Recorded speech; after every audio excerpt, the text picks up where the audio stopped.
Cheers, my friends. Cheers. Friday night, baby. I just got a bowl of ramen, so I don't know what to cheers with. So. Hey, man. Hey, we'll take it, man. Drinking on the ramen juice, you know? Philly Flavor looks like he's on that No Jumper podcast, man. He got them shades on. Look at that man, bro. Hey, Bazooka Shack. Hey. Welcome to the Bazooka Shack podcast. My name is Jay the Lost Prophet. I'm sitting with my fabulous co-host. His name is Philly Flavor. I'm with some incredible people right now. They go by the name of the Kollective. We have Big T. Yo, yo. We got Joey Barber. We got Little Fuego. We got King Strange on here with us today. How the hell are you guys doing today? Good. Doing good. We're missing one of our guys. Good to hear, man. You guys are looking good. I'm going to give him a shout out while we're on here. My boy Tan couldn't make it, unfortunately, but he'll get the next one. He ran out of time. You guys are all based out of Utah, yeah? Yep. Yes, sir. How's the scene over there? Are you talking like the music scene or just like everything around it? A little bit of both, man. But yeah, like, is there like a lot of like shows and stuff happening kind of in the area? Yeah, kind of. So with the music scene, we got a lot of artists out, people trying to be artists out here. But the only issue that I see about Utah, and then none of these artists out here, the locals want to understand, is that if we all connected together, we could probably make some shit happen. You know what I mean? That's why we do our own thing. You know what I mean? But a lot of these artists out here, they want to compete.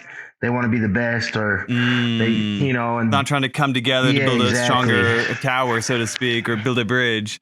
Yeah, I've heard cats say that from like Atlanta and California, a little bit in New York and stuff. And they're like, yeah, like some of these places are like, there's some weirdos over here because like they're all about like coming together and building that sound, you know, like everyone like knows each other. They're like, sometimes you go in spaces and they have no idea, or they're all about themselves, which can help serve a purpose. But yeah, we go so much further like all together rather than just fighting for things, because then you're only fighting for scraps at the end of the day. Exactly. We all want the same thing at the end of the day. I don't see why we all got to spread hate. You know, we should just bring each other together. Yeah, 100%. 100%. Yeah, the best way to do that is together. Yeah, that's one of the things that I told the fellas in the group. I was like, over here the scene, you got the artists who, when you're performing live, they're just like, oh yeah, like if you bump with me, I'll bump with you when you're performing. That's cool and all, but like outside of that, there's some of them that they just don't, right? You know, the best way I could put it is like not mentioning any names, I have a homeboy who doesn't get the show opportunities like we do, and he hates on the fact that we don't get the show opportunities that we do and most other artists do. And you know, that ain't our fault. You can't hate on us because, you know, that ain't our fault. But it's just a support thing going around, dude. It's like, as long as there's support, we can make it stronger than what it is. And Utah, I feel like, doesn't have that strong music system like Atlanta would have. It's an egotistic thing, I think, right now in Utah, because we don't really have much right here. And now that we're finally getting a little shine and a little taste of like, people are trying to take advantage of it, and the ego gets to their head. They're like, oh, like, I got this, I'm better than you, instead of teaching the next man how to be better, if that makes sense. That's Yeah, because whenever people come together, man, you end up building so many more just like levels to it all, and like all your ideas can come together, and like you might be good at something but maybe lacking something else, and the other person might be good at something but lacking something else, and then you guys can yin yang that bad boy all the way to the fucking top, or whatever it is that you're trying to achieve in that moment. So how long have you guys been making music for, together and independently? About 7-8 years. I was in a group before. It was called Young Raza Music. But we kind of fell off after a couple albums because, you know, people started getting cocky and basically thinking they're better, or somebody's not putting in enough effort or whatever. So I started doing my own thing. And then me and Joey connected at a show actually in Ogden a couple years back, and he was about to give up music. And I was like, yo, bro, you're dope. Like, why don't you come work with me? Let's get some shit done. I got some shows we can line up. I got some people we could work with. And we started working together and basically built a team together, me and Joey. And then found everybody else, and together we created the Kollective. Damn, I like that. So Joey's been around since the very beginning. Then, so how did the rest of you guys end up getting involved? So, real quick, me and Joey were actually brothers. We've been doing music together since about 2015. You know, it wasn't something I really picked up on. You know, he was more into it than I was. I got into music because it's like calligraphy. Like, I like to write. I like the way you can make letters look and the way you can make handwriting different. You know, and so since then, all I wanted to do was just write and write because, like I said, I like calligraphy, you know? So just from there, I just kept doing it. Linked up with my brother, and my brother was already on the music scene. And then from there, he kind of put me on. He showed me the ways. And so we just kind of stuck to it, you know? Older brother, younger brother. Yeah, and that's something right there. That's something that can help give you a little extra fire, too. Like I said, I've been doing music for over 10 plus years. I've been doing it for long. I've actually been writing since I was like 12 years old. Poems. I write movie scripts, short stories. I'm actually writing an anime right now. And eventually that turned into me smoking weed a little bit, freestyling on a beat. Next thing you know, I had rhythm. Started rapping at 16 on beats finally. And then eventually I made up with my brother. We started doing music with my cousin too that's missing right now. Shout out to Young. Or Lorenzo, sorry, changed his name. We were doing music, we were freestyling, whatever, teenagers, you know, just getting high, smoking, drinking, just freestyling, vibing. And then next thing you know, me and my brother kind of took off and started recording in studios. And then we were the UNO at the time. And we did that for like, 5 years?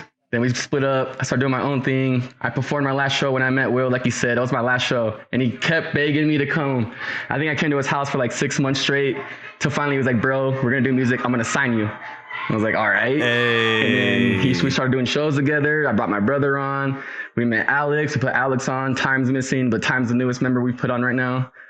But that's the Kollective. So we came up with the name The Kollective because we're all from a group. We all come from a different group, and we all got quitted on. So we're the last standing of the group. So we're collectibles at this point, you know? So it's the collection of collectibles, The Kollective. Oh, I love that. So Lil Fago, what point did you end up joining on this the collective train? Go ahead. So I'm from Puerto Rico. A lot of my roots come from there. I first started off in church, believe it or not. I was just still in high school, pretty much. Long story short, I had this mentor named Carlos. Started off in church, wasn't really thinking about music. Influences had to be NSYNC and Backstreet Boys that kind of got my interest peaking. Pretty much, my mentor Carlos, he was back and forth. He wanted to teach somebody how to work like sound engineering, like mixing live. And I kind of hopped onto that. And again, long story short, went from that, started college, did a 4-year degree in sound engineering, and I kind of just worked in the studio behind the computer. Kind of picking up on some things, learning how to just work that. At this point, my dream still was just to be on stage and get my voice out there, not really caring about the money or the fame, but just mostly just letting people receive my art and seeing how they feel about it. I love that. Because I know I love my art. I myself love to write. I do find writer blocks just like everybody, but that never stopped me. And then when I moved out here to Utah in 2017 after the hurricane, I kind of just gave up on it. I was just like, I'm not going to find no scene out here for music. And then I came in contact with Will, with T, through a mutual friend of ours. And him and I chopped it up. He said he did music. I told him I love music and that I was trying to get on stage. And he pretty much said the same thing. He's like, hop on, like, let's get you going. And then, I owe it to these guys. These guys got me on stage. And honestly, I love the energy. As much as I love being behind the computer, on stage is where it's at. And I just love it, having people receive it. Oh, 100%. Yeah, because there's something beautiful with being on stage, man. It's almost like a stage of ecstasy. Like, I've never felt like have done a drug that can perfectly match just being on stage, or like you're in the booth and just in that flow and you are just one with the song in that moment, in that world at that time. And it's so unbelievable. It's pure ecstasy. It's almost like a trip. It's like when you're performing, you just want to keep going. It's like an adrenaline. don't want to stop. You just want to keep going. Oh yeah. Ecstasy, for some reason, every time I perform, I cannot not take off my shirt. This man's always ripping his shirt off. This dude right here will buy shirts the day of, and he'll be like, "Yo, this is gonna be a good show." Next thing you know, I look next to myself, and he's just jumping in. I'm just like, "All right, cool." I wish I could do that. Oh shit. What was the? It really is. It really It's a whole is, vibe, bro. man. It's a whole vibe. Being on stage. How many Oh, times no, have you guys you're been on good, my bad. stage? Are How you many times? asking as the collective, or are you asking like individually? Both. I'd say me and Joey Barber, we've been on stage over like 25 times. Like as a collective. Nice. So you're a little bit of a veteran on the stage life. I've done way more. I've done over 80 shows. Damn, dude, been putting in work. I went on tour with MC Magic and Quinto Sol. So just some old school names, you know. I don't know if you guys have heard of who is it? Lighter Shade of Brown. I've heard of Lighter Shade of Brown. I did a tour with Baby Bash. Did a rock the show with 5,000 people. I've done a couple shows, man. A couple good shows, man. It's been a ride, and I'm glad to have these guys with me now, so I could show them the way, and I could bring them along with me now that I'm doing my own thing. Even though I was in a group before, you know what I mean. Now I got these guys to come with me, knowing that I could trust them because they're more like family to me, you know. So it's gonna be dope to show these guys how it works and how the game goes. You know what I mean? We've been traveling state to state. We're heading out to Idaho July 9th. We got a show out there, a little festival. And then Hey, congratulations, boys. July 29th and July 30th, we got back-to-back shows in Washington with Stunner from Vegas. Oh, shit. Damn, that's going to be a big show then. Oh, yeah, it's going to be That's lit. hella exciting. Right now, Damn. Okay, and when is that one? That one's July 29th and 30th. Yeah, 29th and 30th, Washington. Yakima, Washington, and Tri-City, Washington, I believe, are the two cities we'll be in performing. Nice. You guys get a little bit of traveling in with that, too. Yep. And then actually, probably we're going to head out to Vegas in September. I don't know if maybe take a little trip, do a little promo out there. We actually need to head out. To LA. Actually, some of Snoop Dogg's people have been really following us, like coming to our shows and stuff. What they're waiting on is for us to release music as a team. And so that's why I'm really pushing right now to get some songs done, because they want us to put music out as a team so that they have something to work with before we come out to LA. That makes sense. That way they have something kind of like official to roll out and really be able to have something to back you guys on with the signing too. Guys, man. Yeah, and I think the cool thing too is because you guys have been in different groups and kind of like been around the scene a little bit, it gives you guys something to kind of like hold on to and bring a little extra to the table. You're like, all right, like I've been through some of these things before. Now I know how to move properly. And you probably find more confidence within yourself, not only as a leader, but as a team member too, and as an artist as yourself. That's fucking ill, guys. Well, shit. Congratulations. So how many shows have you guys done as a collective? As a team, I'd say probably over 10 shows now. Started off a little bit like, you know, locals or whatever, and then we started kind of working our way up. Our last show actually was sold out. And the show before that was sold out as well too. Oh shit! Congratulations, that's huge. How many people were there? I mean, I'll probably say about 1,000 people. I mean, shit, we're just opening up for major artists.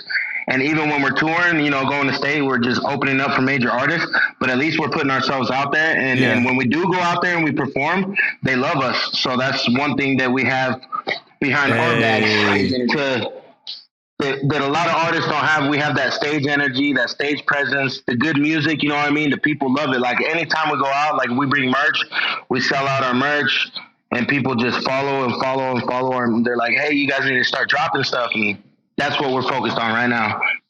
And music videos. Yeah. We're going to get some videos going. Nice. Yeah, and the merch game is highly underrated. Like you guys wouldn't believe like how many people get found out just because like a cool T-shirt and then like just helping spread the word and stuff too. Because that's like something that Tech Nine's really big on. Because I mean, you know, other than the cost to like get the T-shirts out and, you know, printed, and then, you know, anything else that comes with that, you guys end up getting to keep all that profit too. So it's just extra money on top of like any kind of like ticket sales happening, and like people just listening to music or hustling out the CDs or mixtapes or anything like that too. Right. Are you guys doing stickers? We're doing stickers, cards, banners, everything. We actually have, our music is overseas right now and it's strong in Africa. And actually some people just hit me up from South Asia and they were like, yo, actually we've seen your music. You know, everybody out here is loving it. And then out there in Africa, they literally got some big ass banners. They're holding it up. They got like a bunch of people dancing to our songs and they got the Kollective T-shirts on out there and stuff. So it's like it's legit. It's pretty cool, man. And it's just a vibe because, you know, it just makes us want to keep going, seeing that we can be an inspiration on people, and that people love our music, they love the vibe, and they're just dancing and singing along with our songs. Like that's a different type of feeling right there. Yeah, and they're sincerely like getting down with you guys too, and they're excited to see you guys. And that's the cool thing with the internet too, is you could be anywhere, and some other cat from like, you know, totally around the world can find out about you and be like, oh shit, these motherfuckers are ill as shit. Right. You'd be like, you know, super popular in a place you would never think of. And it's crazy too, because the guy from Africa, he's like, so there's some African artists, and they're like super major. They got like 50 plus million views on their music videos and stuff. And he's like, hey, this is my buddy right here. I'm gonna hit up the manager, see if I could work something out. You guys get a feature. You guys come out here and do a music video with us, do the whole shebang. And I'm like, dude, that's amazing. You know, it gives you a type of feeling that you just don't want to give up. You just want to keep going. You feel Accomplished. Yep.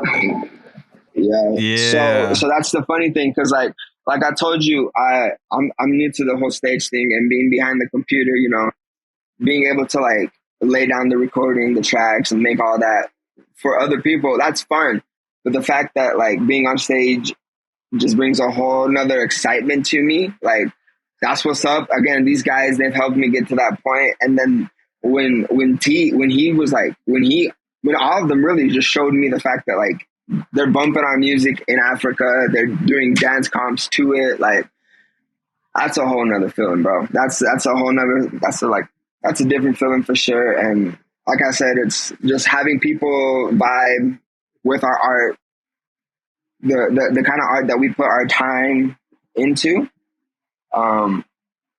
That's humbling for sure. You know, it really brings you down to earth and it grounds you. And then you get those high moments when you're just like up in the sky and you're just like, yeah, that's what's up. But then you got to realize, I'm just glad I got I'm just glad I got people I can actually trust now as a team, you know, and because I've been through so many connections, you know what I mean? And I've told each and every one of the guys with me on the collective, like, hey, this is what we're doing. This is what we're performing. This is where we're performing. Here's what we're doing. Here's what we got coming. Here's the connects I got. And every time I've been real about it, I've kept my word, and they've seen that. And that's why they're still sticking around and we're still doing our thing. Yeah, man. Yeah, that's really just the key right there. Like the key is have good music that makes people dance. If you can make people dance, that travels faster than people listening to your music. And then from there, that's when they catch on, you know, like one of my favorite artists, and I know Joey Barber will say the same thing. One of our favorite artists is Chris Brown. And when you listen to his music, all you want to do is dance.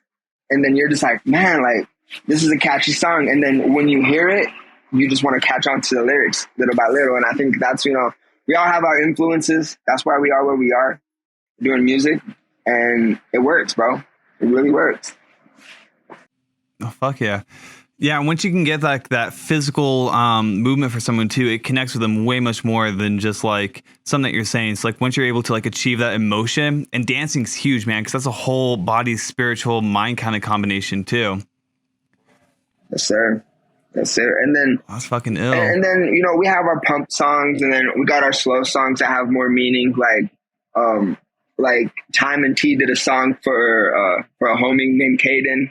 Song's called LLK. The music video is actually on YouTube. It's called LLK. Yes, sir. Okay. It's a dope track for sure. And it's one of those, you know, like you can bump it, but at the same time it has meaning, and you really want to like listen to it, and you really want to like It's something a take lot it of in. people can relate to. You know, a lot of people out there who've lost somebody close to them, they'll relate. They'll really relate to the song, and it's very powerful. In the music video, we actually at the end of the music video, we were speaking to him in the video, and then we did like a little vigil and stuff throughout the video. It's pretty dope, man. Yeah. Oh, that's beautiful. And that song by itself, just that track by itself, shows you like we do things as a group, and then there's times where 2 of us or 3 of us will be on a track while the other ones will just be in the background supporting. Because when you support, that goes the longer way, you know, like any song that Barber and KS will do, I'll be in the back just bumping, supporting them. Time T, I'll do the same thing. I know it's the same thing with me if I did it with any other artist. And, you know, like I said, the support's there. Support's there. Support system. Yeah, and it's beautiful that you guys love each other so much too, that you're able to like support each other and not have like those weird like little petty things like in the background like some other groups do. You know what I mean? Do. We know how to get past like, yes, like this is my brothers, I'm all in. Yeah. We do, but we get past them. Like, you know. That's a fact. The way I look at it is like every group is obviously just like a relationship built like a family. And yeah, true. A lot of groups, if you look at their music, you won't see anybody in the background if they're not on the track, you know? And that's what I fuck with the most. This is the support system we got. I think because a lot of people ask me, how did you make this team? And I'm like, we didn't really make it. It just happened. Because we didn't force it, things kind of balanced itself out. Like, I didn't ask for his trust. He just showed it. He just brought it along. I didn't ask for his trust. He just showed it and brought it along. And you know what I mean? Like, things just came in action without even saying any words. So that's why it was like genuinely original. Like, we love each other. Like you said, it's love. It's all love because we didn't search for this. I didn't ask for Alex, and I didn't ask my brother to come back. I didn't ask for Big T. You know what I mean? Like, it just happened. We met them at a show. We liked their vibe. We like, no, let's just kick it. They come to the studio. We like what we see. We're like, if you're interested, and they say yes, and then we just go from there. Like, we didn't force it. Because people always ask, how'd you make this team? We didn't make it. It just happened. Because something in the universe brought us together. You know what I mean? Law of attraction. Yeah. And then like outside of the music that we do, like even outside of recording and doing shows, we're still there for each other. Like we don't have to be recording or anything, you know, like we're there for each other no matter what. And like, yeah, we always got each other's back no matter the situation. And I appreciate it. And yeah, it happened pretty romantically, if I could say. Beautiful. Hey, I like that. Well, the cool thing too with it starting off all organically, it makes it easier for things to grow. The soil's better that way. But no, exactly. It's crazy because I can't wait for the day we do the bio because I'm gonna write it. The day that was my last performance, last day of doing music was the day that we introduced the Kollective. So, hey. Because really, it's really up to Big T. It's funny. He's one of the youngest ones in the group. I'm actually the oldest. So it's weird that I'm looking up to this guy. You know what I mean? I'm about to be 30 this year. Yeah, you're like, there's a little bit of different dynamic happening here. But yeah, like no, like he's been showing us a lot. He promised me a lot of things when I was gonna quit. He was like, yo, I'm gonna get you shows, I'm gonna get you out of state, I'm gonna get you features, and I'm gonna get you, you know, we're going. Because I've been stuck in one place. I've been doing it for so long. That's why I quit. Like, bro, I've been doing it for 10, 12 years. You know, like I'm not going nowhere. He gave me some promises, and he came through with them. And then, you know, I told him, you know what, I actually like what you're doing. Let me bring my brother along. Then my brother, like we were doing, we brought him my on. My girlfriend wants to say hi real quick. Hi. And then my cousin's not here right now. I lied. Time's not the most recent signing. It's my cousin. And he was the one that I started with my brother back in the UNL. And I was like, you know, now that I can trust T, I'm going to bring these guys along and let's not give up on music. You know what I mean? Like there's a future. It needs to be in the right hands, the right people, the right time, you know what I mean? Everything just has to be perfect. We're not forcing this, but it's just... Yeah, you have to build that right rapport like before it, organic, too. Because it's not forced, it's just growing itself, or farming itself, watering itself, you know what I mean? Like, slowly growing, becoming more mature together as a team. A brotherhood, basically. That's what this is a brotherhood. Hey.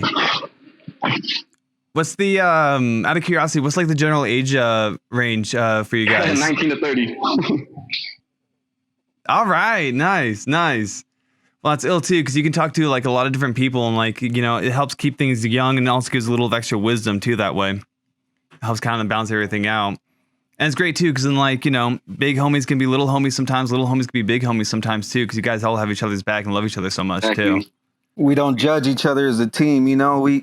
we have our little jokes, our little fights here and there, you know, but at the end of the day, we all just talk it out and be like, look, we're all here for each other, man. We got to keep pushing forward. We got to keep making it, you know, we got to keep moving. Yeah, 100%. One man falls down, all 4 or 5 of us got to pick that one man up, you know? Yep. Carry him down. When are you guys coming back to Denver? Ooh. I'm trying to see y'all perform. There's a show out there. I'm down to come by. I love Denver. Man, Denver, Colorado tree is the best. Hey, facts. I'll smoke to that. Saying if you can get us to some kind of connection in some way out there, we'll do it. We'll drive out there and we'll pay what we have to pay. But just to get us out there, we need like that. Yo, you come here, we got you a show. Like, you know, like the spot. Bet. Fuck yeah. Yeah, because we used to throw shows back in the day, like in like little like Irish pubs and like what do they call, like galleries and stuff, like art galleries. So there's hella scene down here. So yeah, so if I hear anything or if I end up starting anything, I'm definitely reaching out to you guys. Let's do it. Get y'all out here for a good little show. See what's happening. Colorado's beautiful. I love it. I'm down to go. Oh yeah, dude, I love it out here. The winters can be a little rough sometimes, but they ain't bad as most winters, and the summers are nice too, and the ladies are pretty. Bro, I'm gonna tell you that right now, dude. I'm gonna tell you Getting that y'all right in trouble, now. my bad. I'm gonna tell you that right now. Colorado is a different vibe, bro. It's a different vibe, and just even being there, I kid you not, like air quality, 100 times better than Utah, hands down. I mean, I just loved everything about it. This is right here, bro. Just sign up. Look, I already signed up, dog. Like, Hey, I already signed up. Colorado Rockies. I think I got to Colorado Jersey at home. Jersey at home. That's BIGGT801. Big T801. Go follow my TikTok. That's a little fuego. My TikTok lives are crazy. Hey, I mean, follow mine too, Lil Fuego 801. I need the numbers to go up. Dude, I went live. I was live last night. I was doing like a little TikTok battle, and it was like against a puppet. And he had like a little Elmo, and he's like, I'm Elmo's worst enemy. And I went live with Elmo, and he was talking so much shit, and then he started playing some weird, creepy shit, and the lights flickering. Bro, I didn't go on a live like that, like on TikTok, but I went on Omegle once, and I was just vibing, and then Kermit the Frog just pops up, and I'm just like, oh, what's up, Kermit? And he just started saying all these things. I'm like, man, you just killed my childhood. like Kermit. damn, Kermit, you a freak, bro. I kid you not. Kermit's like, oh, you wanna see something fun? I'm like, what's up? And he goes, bam, and he whips out his little Kermit, tiny green little penis, and I was like, what the hell? I was like, you got froggered. Bro, I was just like, oh shit. I was just like, nah, bro. I was like, nah, dude, you hella killed my shit, dude. And I just exited out, and I never saw Omegle ever again. Oh, it was crazy. Oh, fucking Kermit. Bro, you want to see?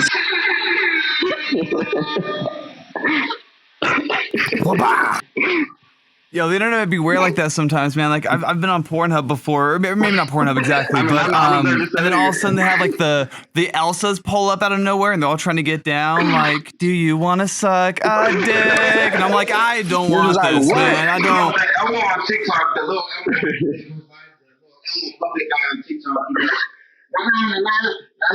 Go fuck yourself. I'm like, oh shit. Bro, I kid you not, dude. Some shit like that, bro.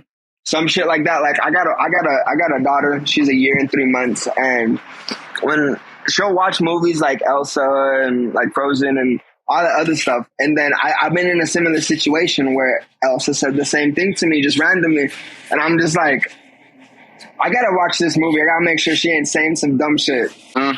So how long have you guys been doing your podcast? Berg, do you remember when the first time we podcasted? 4 years ago? Yeah, I think 4 years ago. Yeah, we've been on doing different things. Thank you. Then we had a podcast called Spit Take that we ran it for a little bit, and then we changed it to the Good Day Gang, which is what we're running with now. And then I've been making music. I think I started writing like really kind of like taking myself like seriously-ish as an artist when I was like 16, 17. So like 10 years right around there now. And then I've been in this space for 2 years, maybe 3 years at this point almost. Doing a bunch of different stuff. I was part of a group myself, and then I just kind of do solo stuff, and then just work with other people, kind of doing like the same thing you guys are doing, as far as like just helping everyone else come up. So I'll talk to people and like, yo, like, you know, if you're in town, you're trying to, you know, do some work, come into the studio, let's hang out, you know what I mean? Freestyle, listen to music, make something or something like that. But yeah, it's really big with just trying to like share out that net, see what it all takes us, you know? So our podcast is on YouTube. It's under Bazooka Shack. It's the channel. We're called Good Day Gang. We also have Spotify. We have the video podcast on that now. And I think all of our stuff should be up on Apple Music as well. And then pretty much anywhere else you find podcasts, you should be able to find them there. If not, let me know and I'll add it to the list. So here's my question. Here's my question. Yeah. What genre did you want to get into, or like did you feel more comfortable trying to do music wise? For music, man, I started off, I've always wanted to be like a, like when I was younger, I thought I was always like a singer guitarist kind of type person. I can't play an instrument for the life of me. I probably know 2 chords on the guitar and I don't know what they are. And it takes me like 20 minutes to find them. But, and then I don't know, I can't really sing. Like I'm better now. I started to do some more singing. But then I started like writing down, I was like, you know what? Like I got really into poetry as well. And then I realized I was like, oh shit, like rap and hip hop, that's just poetry in motion. So I just started kind of with there, just, you know, started with like poetry kind of things. And then just like getting into like the technicality of like rap itself and like breaking down long words into like simpler words. But yeah, it's pretty much always been rap based. Cause even when I was singing stuff, it was still more like hip hoppy kind of things. That was kind of like into, but now that I'm like into it, I'm going to do some other stuff. So I'm going to do a secret country album and just see what the fuck that sounds like. Maybe rap over some like country beats or, you know, try something. Let's start just random stuff. Let's collab on a country song. You know how long I've been wanting to do a country song? Hey, I'm down to collab on a country song. Let's go. I love country. I don't look like it, but I love it. Fuck yeah, dude. Yeah, because I love the, what is it called? Like the outlaw country. So I love that kind of gritty stuff, like the old school Johnny Cash and shit too. And like, I have like a somewhat of a small country background because like I grew up like by orchards and, you know, kind of like that California farmer life a little bit. So I'm going to be going by the handle of Jerry Riggs. Yeah.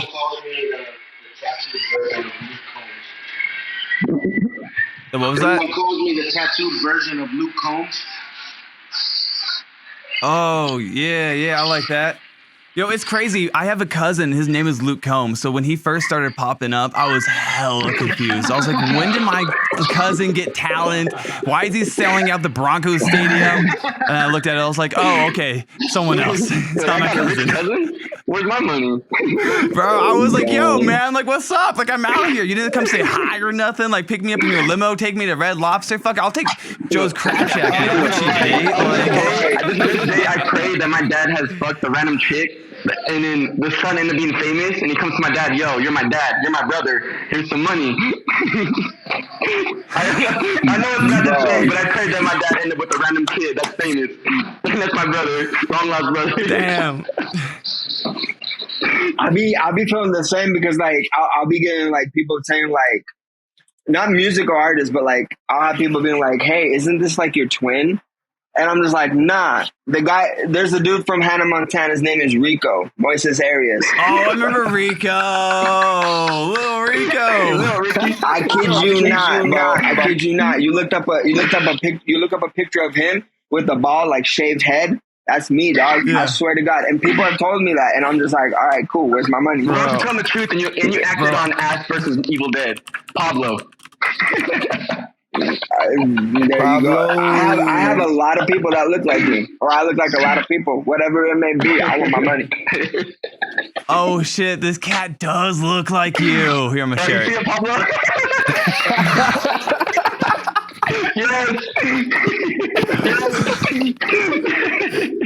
Yes. Yeah, so my first name is Jared, so I get a lot of like the Jared the Galleria jewelry, and then of course the Subway guy kind of jokes, and I'm like, man, like come on, like there's not many out of us. Like now I'm pissed at Jared because I'm like, what, dude? There's not too many out of us. Like how could you do me dirty like that?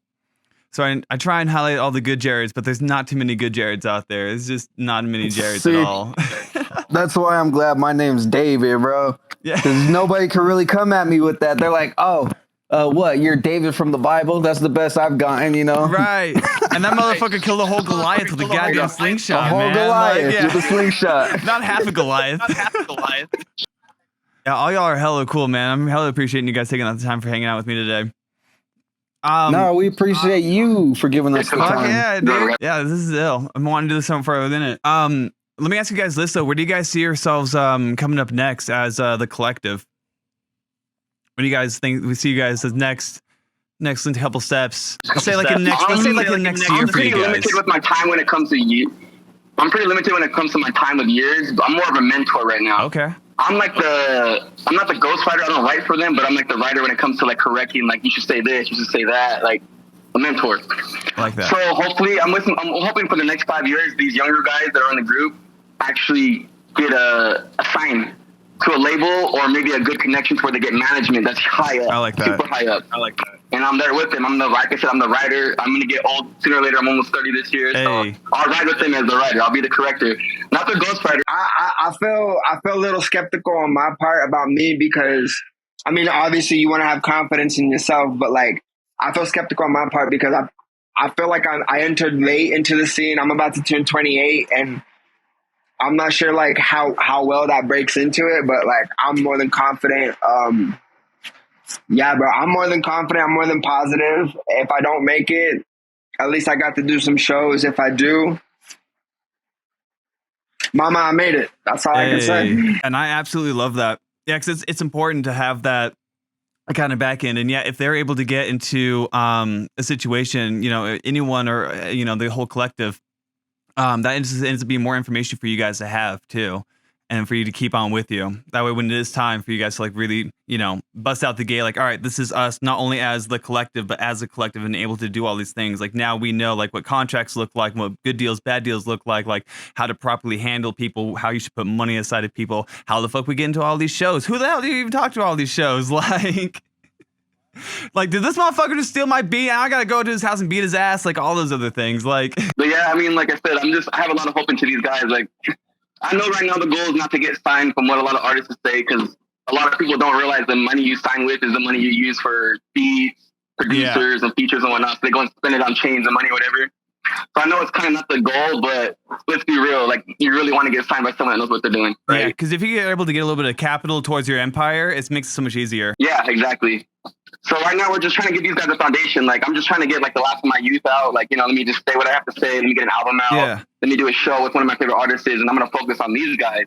And when these guys actually take it for real, once you actually take that step, I'm going to be in their ear. Like, no, write it like this, write it like that. No, say it like this, say it like that. When you get on stage, because I'm the most hyped one on stage because I grew up dancing, I'm going to teach them, like, you know, I'm going to teach you what I know. Like, let's vibe together. I'm going to be your counselor. Like, I'm going to be in your ear telling you what to do and what not to do, even if you get mad at me, because you're the younger me. Like, I'm trying to make you blow up. Like, I wish I could have. That's something I wish I had growing up, was a counselor, someone telling me what I'm doing wrong.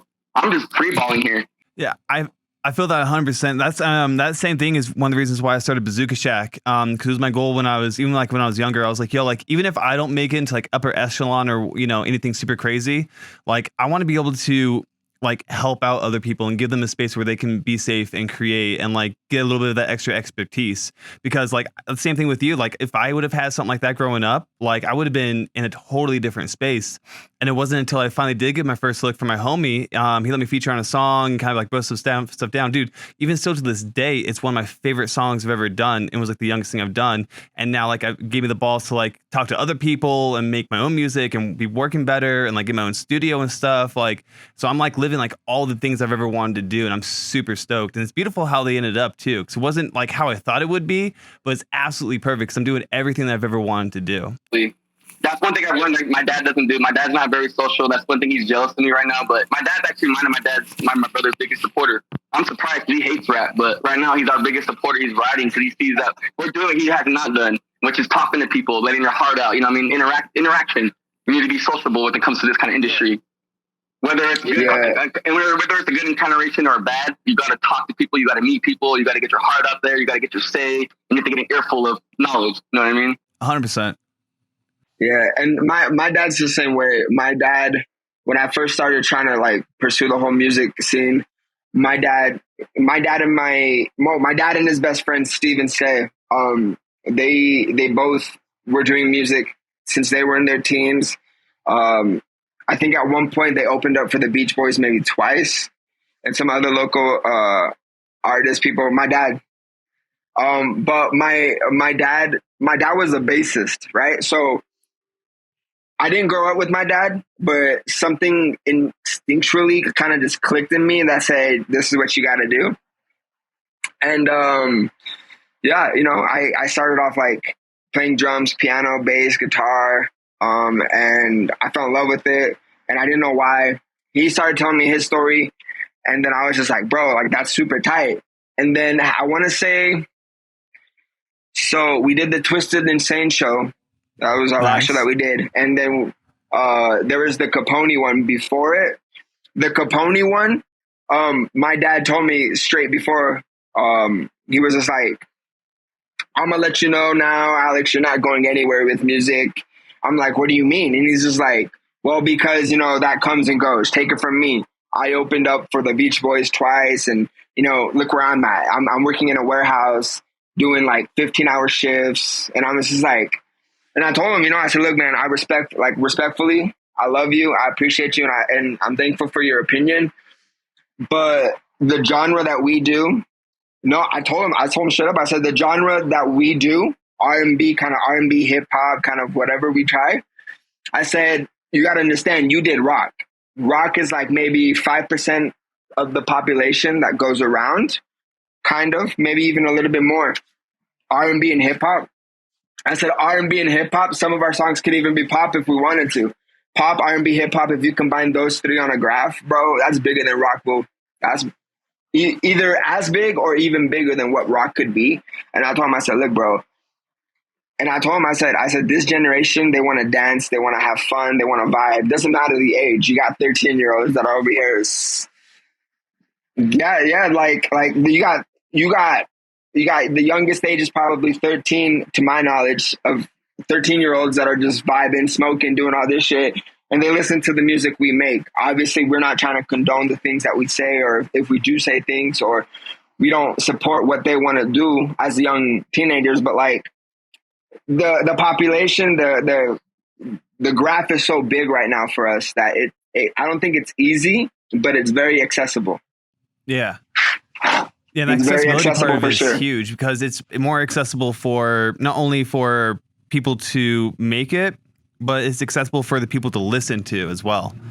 Like they can pull up anything you've ever done and posted right there on the phone or in the car or at home at any time in a millisecond. They don't have to go down to a store and pick up a CD or go and so for a mixtape or something like that, or like BitTorrent it off a LimeWire and they end up getting Soulja Boy. Like it's all right there. Soulja Boy in this game. I understood too. My dad realized we're in the day of age where anything can blow up. I can go fucking take my nose on TikTok and someone might want to watch it and look at me and make fun of me, but it might go viral. You know what I mean? Like, bro, just turn the microphone all the way up, call it ASMR, and boom, you're in there. That's what I'm saying. There you go. No, but for real though, like, yeah, I love this generation. I'm kind of jealous. I feel like I grew up too late. I mean, yeah, I'm a pervert and you got these girls like growing up faster, but when it comes to music and like actually fitting in with tattoos and stuff, like when I was watching my son watch a cartoon the other day and I seen that the character had tattoos and sleeves, I was like, what? They accept that now? Like I was tripping. And then we're playing rap music too. Like you got Teen Titans, you got the Teen Titans playing hip hop now. They made their own hip hop song. Like it's big. It's like I get what I was just saying. Like rock used to be huge, but right now it's hip hop. Right now hip hop is the new rock of this generation because people. It's sad to say, but we grew up listening to drug dealer music. We wanted to sell drugs, but now kids are listening to wanting to do drugs. So it's like rap. Obviously, they want to do drugs and party. Obviously, it's hip hop and rap, right? Like. Yeah, you could drink the Kanye or whatever, like it's a vibe. But if you want to party and like really, you know what I mean, with the girls or whatever, like thinking like the horn dog, it's hip hop. Yeah, and one of my biggest things that I saw was Snoop Dogg said it too. He said what's in right now is what's always been. It's rap, hip hop, but what ain't in is the mumble rap. I want my words to be clear. I don't need no mumble shit. I don't need nothing like that. And that's what really struck me. It's just like, you can make any type of music, but apparently right now, mumble rap or whatever the fuck it's called, is what seems to connect more. And dude, that's what I say for everything. And you know, it's like I told my girlfriend's sister, like, even you in school, you may not want to go to college, but who's to say next year or 2 years from now, jobs won't start like requiring. What if jobs 2 years from now start requiring a college diploma? Yeah, like, it's just like music. Like, music now, it may be mumble rap, but who's to say your career is really gonna last if you continue to do mumble rap? Hey, bro, J. Cole said it best. I mean, time's repeating itself, so. J. Cole said it best, bro. Just look at Lil Pump. Yeah. J. Cole predicted that shit before his career fucking went. J. Cole told his ass, bro, the only reason you're popping is because that's what these kids are on now. Once these kids grow up, they're not going to be feeling your shit no more. Yeah. Bro, so that's what's cool about this group is we're very versatile. We know, like my brother, for instance, he's very against new wave music because he's a Tech Nine fan. He likes that little underground stuff, which is fine. I love Tech. I respect him for his lyrics. You know what I mean? Like, I get it. But we're very versatile. So like, so when we do music that's going on nowadays, yeah, we follow the wave, but we do it differently because we respect what we're saying, because we realize what we're saying influencing kids in the younger crowd, because the younger crowd's obviously what we're going for. So knowing that, we do the way that they're doing the sound and everything, the beats and everything, but we're saying totally two different things. They're talking about doing drugs. We're talking about why drugs fuck their life up, if that makes sense. Oh, yeah, makes sense. In the long run. So we're doing what they're doing, but we're doing it with the heart, because we know it influences somebody, because a young wave. Like, yeah, I admit it, we're going for the young kids, because that's who's going to buy our music and bump it in the clubs and whatever, the streets, smoking. So if we're going to do that, we're going to be an influence them the right way. You know what I mean? Like, because I'm listening to the lyrics, obviously, in a whole different vibe, in a whole different aspect. So if that's the case, I'm going to symbolically tell them why they're messing up and why this isn't a good idea, if that makes sense.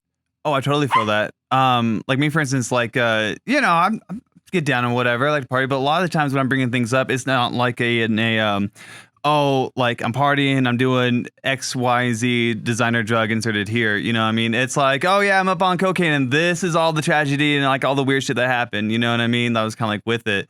Or if it is in a good light, it's also like that negative shadow, just like a few bars are right there too, to let you know, like, hey, like this is, you know, something that can take you too. I think that's important. Yeah. Oh fuck yeah, man. There's a part in one of our tracks called "Get Down." In my verse I say a part that says, "Let's pop some shit and enjoy this trip, cause we only live once, so let's make this quick." Easily said. It's easily said right there. Just enjoy your high. Enjoy the high that you're on, because it ends real quick. Whatever gets you high, enjoy that shit, because it will go by real fast. Yeah. I kind of want to hear what Philly Flavor's got to say on his input part. He's kind of been sitting quiet. Oh, getting called out. I've been Getting called out. That's a good-looking man. To this podcast, just letting you guys have the spotlight. But yeah, I'm actually a bass player, originally from Philly. I moved out here 5 years ago. And I linked up with a band here, and I was playing shows for a couple of years until we went on a little hiatus. Our drummer left, and we didn't continue after that. But yeah, I still play bass from time to time. I actually have it here tonight. We might make some music later. So that's awesome. That's what's up, man. I wish I could do that. That shit's complicated. I give you pop. I can't play with those strings. It's always the drummer. When I started doing music, I was a drummer for a band. It was a kind of like a metalcore, deathcore scene band. Okay. And I was the drummer. The band was called We Ate All the Gummy Bears, right? And I loved it so much that I was the first one to leave, if that makes any sense. Because they didn't have my same hunger. Like, I loved it so much, and I was craving it, and I was hungry for it, and I loved it so much that none of them were on the same page. So I dipped. No, for sure. I mean, there's thousands of bands that don't make it that have so much potential just because not everybody's on the same page and not everybody has the same goals, same mission. with whatever project they're doing. So yeah, I totally get that. Yeah. That was my band. And then I have a homeboy, actually. I'm sorry to interrupt you. I have a homeboy who I don't really talk to him as much, but him and I used to talk a lot back in like 2015 to 2017. He's pretty well known in like the rock genre, kind of metalcore, whatever you call. He goes by the name Franzilla. Okay. And I have him on all my shit, and I even have messages from like 2013, 2015. And the dude is actually the lead singer for Attila. I was gonna say that name sounds familiar. Attila's tight. Yeah, and dude, and if you listen to his shit, it's literally metal, but he raps. Yo. That makes much sense. Like, and listen, man, we can talk about many influences, but this guy broke the barrier for me. He showed me that no matter what genre you're in, you can make it sound good. You can make it vibe good, bro. I don't know, man. Like, I don't know. Sometimes I just go back to my roots and I just like listen to like Asking Alexandria or Under Oath or The Word Alive, and I just kind of get inspired by like the heavy metal and the, like, I don't know. I just find different ways to sound like more grungier for some stuff. Though I shouldn't. Well, that's all though, because then you can translate that into your own being too. And I've heard that a lot from a lot of artists. Them saying like the music that they listen to a lot of times isn't the music that they necessarily make. Sometimes they don't even listen to that same genre at all because they don't want to accidentally like copy like cadences or words or, you know, be too much into it, or just what's really calling their soul is like, let's say it's classical music, you know, but they're a horrorcore band. But like horrorcore is just what he's able to get that, you know, kind of energy out into. And the classical inspires all that other stuff. And even though they're totally different sounding, light and dark even, you're able to translate that and channel that into a fucking monster. See, and that shit's funny, you know what? Because it's like, me, I could rap about anything. Like, I'm that person that's just like, I don't give a fuck. I'll say this, I'll say that. Even if it was to a Britney Spears type beat, you know what I mean? Like, I'll say what I gotta say, you know? But it's like, when you hear me rap, and then you hear my actual music, I don't listen to what I say. Like, you'll catch me listening to like Avenged Sevenfold, or you'll catch me listening to like Matt Mason or some Brad Paisley, you know? Like, I don't really listen to rap no more. Besides, if it ain't Tech Nine, bro, I'm not listening to rap, you know? Yeah.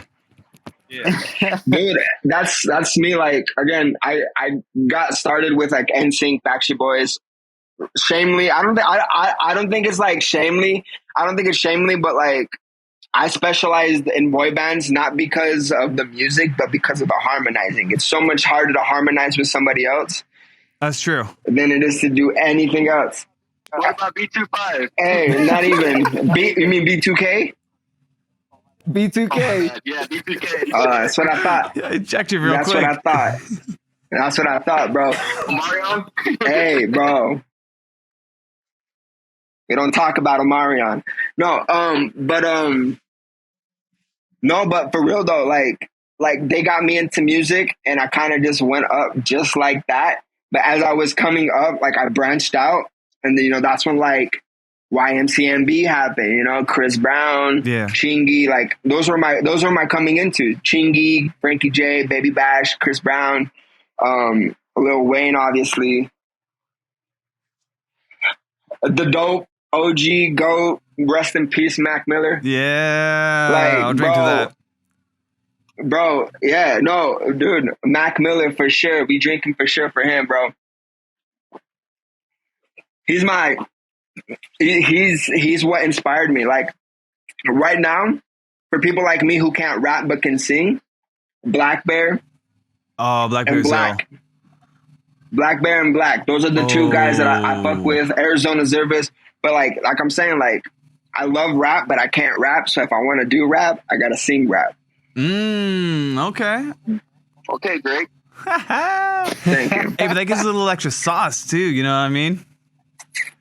Yeah, and bro, like we said in the beginning, you know, this group, the Kollective, we're all about professional criticism. We're all about it. And Joey Barber will tell me all the time, hey, don't rap. just don't rap. I wanted you to sing on this. I'm like, oh, okay, I got you now. He goes, yeah, like you will do better if you sing on Sing it this. with your stomach. Sing it with your stomach. Sing, yeah, bro. Like, and I'll catch myself slipping. Like we did this song. We have a track called "Make It Right," right? Yeah. I rapped on that shit, and you know what? Proudly, I don't give a fuck. Proudly, time took. Yeah, they cut me off because my rap was whack, bro. But guess what? Thank God in the heavens above for Time, because Time made that track 10 times better than what my verse could have been. I mean, it's just real. It's just being real. Yeah, it's being real, bro, and I respect the fuck out of it. What's cool about this group is we could do that and not feel offended. Like, oh, I mean, like, I'm pretty sure it hurts, but like, it comes to the realization, like, oh, I could have done better. Then now I know I need to work. Yeah, now you have like a clear mission you best too. know. Oh, you best know I gave them shit for it. I gave them shit for it. I was just like, how the fuck you gonna replace me, dog? Yeah, bro, but hey, Lil Fuego, you gotta look at it this way. Hard to replace. Like you told me when we was at the studio, Lil Fuego was I can't write to this track after hearing, like, for instance, my verse. You're like, I can't hit that because he did something completely different, and it's like when I listen to it, it's like I can't write to that because how the fuck am I supposed to stack up to that? You know? Yes, sir. Look, guys, there's this track, right? And between one verse and then King Strange's verse, there was another person that's no longer with us. And so they bumped King Strange up for the live shows, so like the song could continue going. Yeah. And they're just like, okay, we got to find a verse for that slot. I'm like, bet. The slot they gave me was right after his, and I said, listen, you guys got me fucked up if you think I'm gonna write something after his. And they're like, what do you mean? I'm just like, I'm gonna keep it 100 with you guys. Fucking King Strange, like, he nailed this fucking verse. And it's the one verse. It's not even my verse. It's the one verse that I'll be singing every day to myself. Like, I'll be like, damn, like damn. Every time they see me, every time they see me, I'll be saying it. Shorty, Quiet. Hey, Shorty popping like a block party. She feeling naughty. Just chilling and shit. We could just be chilling and be quiet as fuck, and out of nowhere, Lil Fuego just shorty popping like a block party. She's feeling naughty. Yep, and I'll be like. And I'll be like, that day I remember I was just like, shorty popping like a block. You guys got me fucked up if you guys think I'm gonna fucking do something better than this. I'm like, y'all better either move me up or not even put me on this song, because I won't even be able to top it if he's like before me.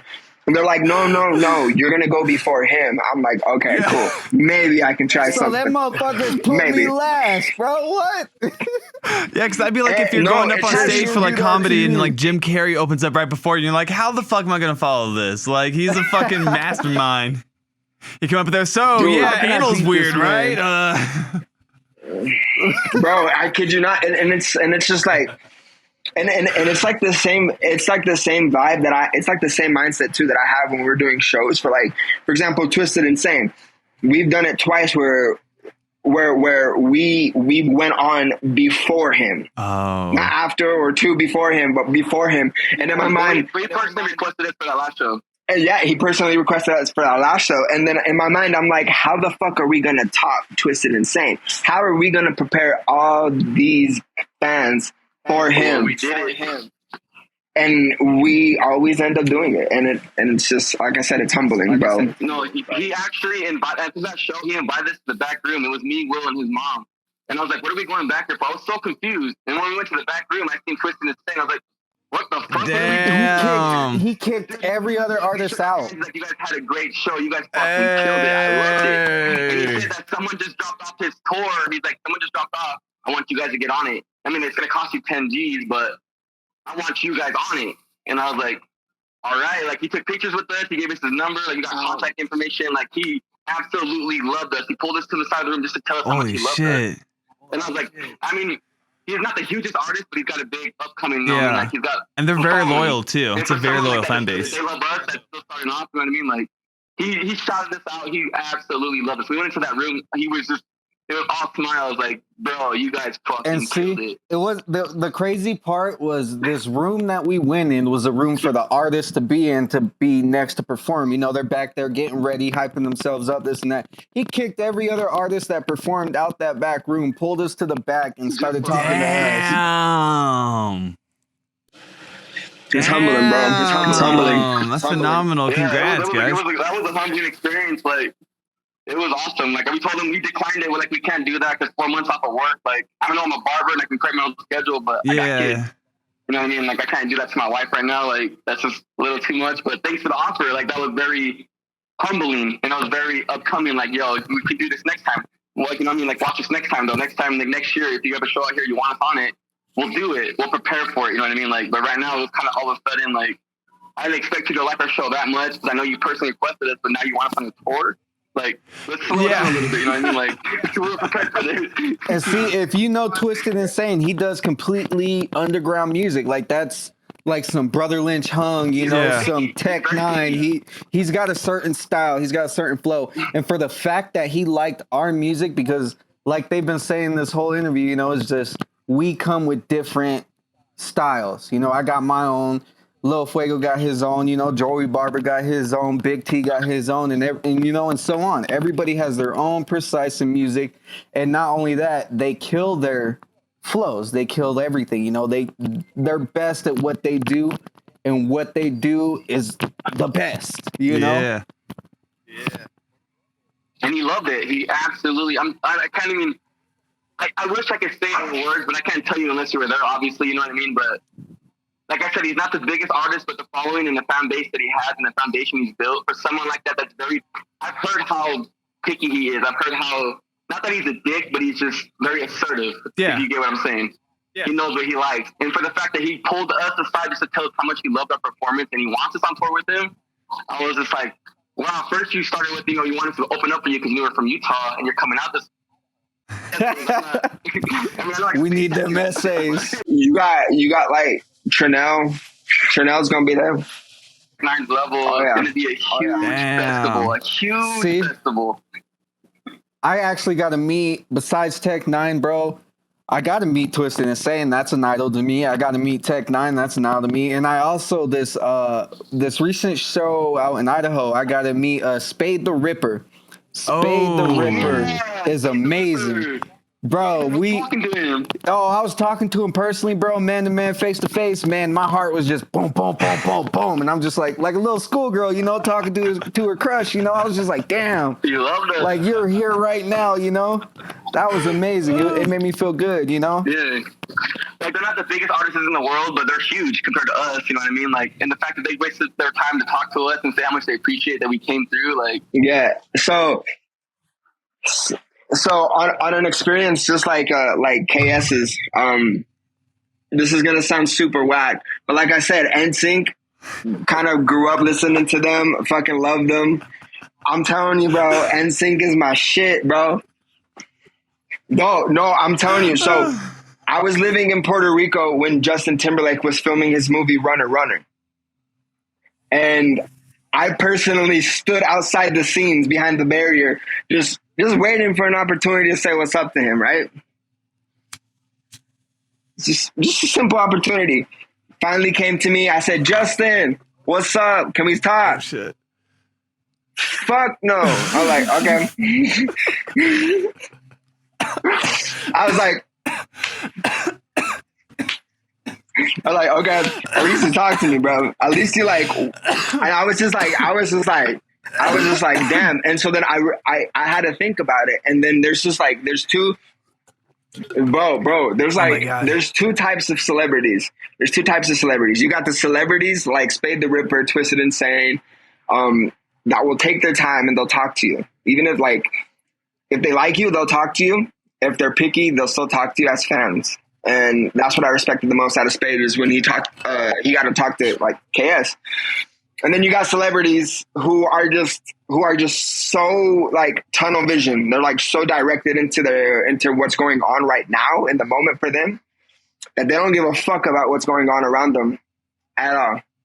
And I don't think like a little time after, like maybe an hour after he said fuck no, like he came and he said hi to people, and I talked to him, and he didn't say sorry or anything. I was just like, hey, I just want to let you know you inspired me to be at where I'm at right now. And he's like, hey, thank you. And I'm just like, hey, I just really wanted to say that. I don't want no autograph, don't want no photo. I just wanted like a heart to heart, vulnerable moment just to tell you how much like you helped me be where I want to be. And it's just not, and like I said, it's vulnerable. But I had a boner too. Relax. I had a boner with him too. Relax. No, but yeah, bro, like it was a vulnerable moment, and you know, it just kind of happens too. You know, like there's a lot of big trap artists in Puerto Rico too that, you know, I got to meet personally, but they weren't at the same magnitude as Justin Timberlake would be. But yeah, bro, I'm never gonna forget it. Dude, it's because of him. That's where I'm at right now, bro. Yeah. Right, that's why you got that blonde curly hair. I see it. It's around there, bro. You want to be a Backstreet Boy so bad, bro. Nah, fuck Backstreet Boy. Listen, bro. Hey, but that's cool that you're able to give them some flowers, though. You know what I mean? Like paying proper respect. Backstreet Boys is cool. I ain't gonna hate on them. Dude, kid you not. I walked into school. First day of school. Oh shit! I don't remember the grade, but I remember the song was out. I walked into school, headphones, and I was bumping "Sexy Back."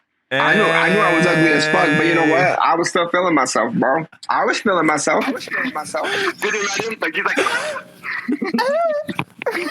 Bro, I'm telling you, dog. And a lot of unrelated plugs, but he did a song with Jack Harlow, so he's still relatable. Yeah, so that's in true, your face, man. What did you say? We got 5 white boys, but they're not in sync. That's us right there, the Kollective. He was talking about the Kollective right there, dog. Hey, there you go. What? No, but for real, bro. Oh shit! It's a humbling. I'm gonna use the bathroom real quick, guys. I'm gonna take a bathroom break. I'm gonna just mute my mic. I'm gonna go take a bathroom break. Hey, do you think, brother? What you mean? Yeah. Duh. Do you really want me to put Alex to shame? Hey, bro, you ain't putting no one to shame, dog. I'm bringing Sexy back. I just gotta show this fool a little glimpse, and next thing you know, he turns into Ray J. Sexy, can I? This guy. Right, I'm gonna take a bathroom break. I'll be back. I'm gonna mute my shit. Bro? Oh shit! This guy, bro. This guy, dude. So, I think it's on either Joey's Facebook page, or Time's Facebook page. We did this live video. We were in the process of making a song that has a name, but we're not done with it. It's just still maybe one verse, you know? Okay. But you could, Toxic Love. You could hear Joey in the background talking to me, and he's just like, Alex, I want you to put this right up against your mouth, and I just want you to scream as hard as you fucking can. I was like, what? And he goes, just scream as hard as you fucking can. Like, I screamed, and he's just like, you got this. I'm like, okay, cool. And then I went back, and then I still did not have it. I was just like, fuck, this is just, this is intolerable. Yeah, and then we went from being all professional trying to record the song to me whipping out, like, to me, a cappella singing Let Me Love You by Mario. Like, yeah,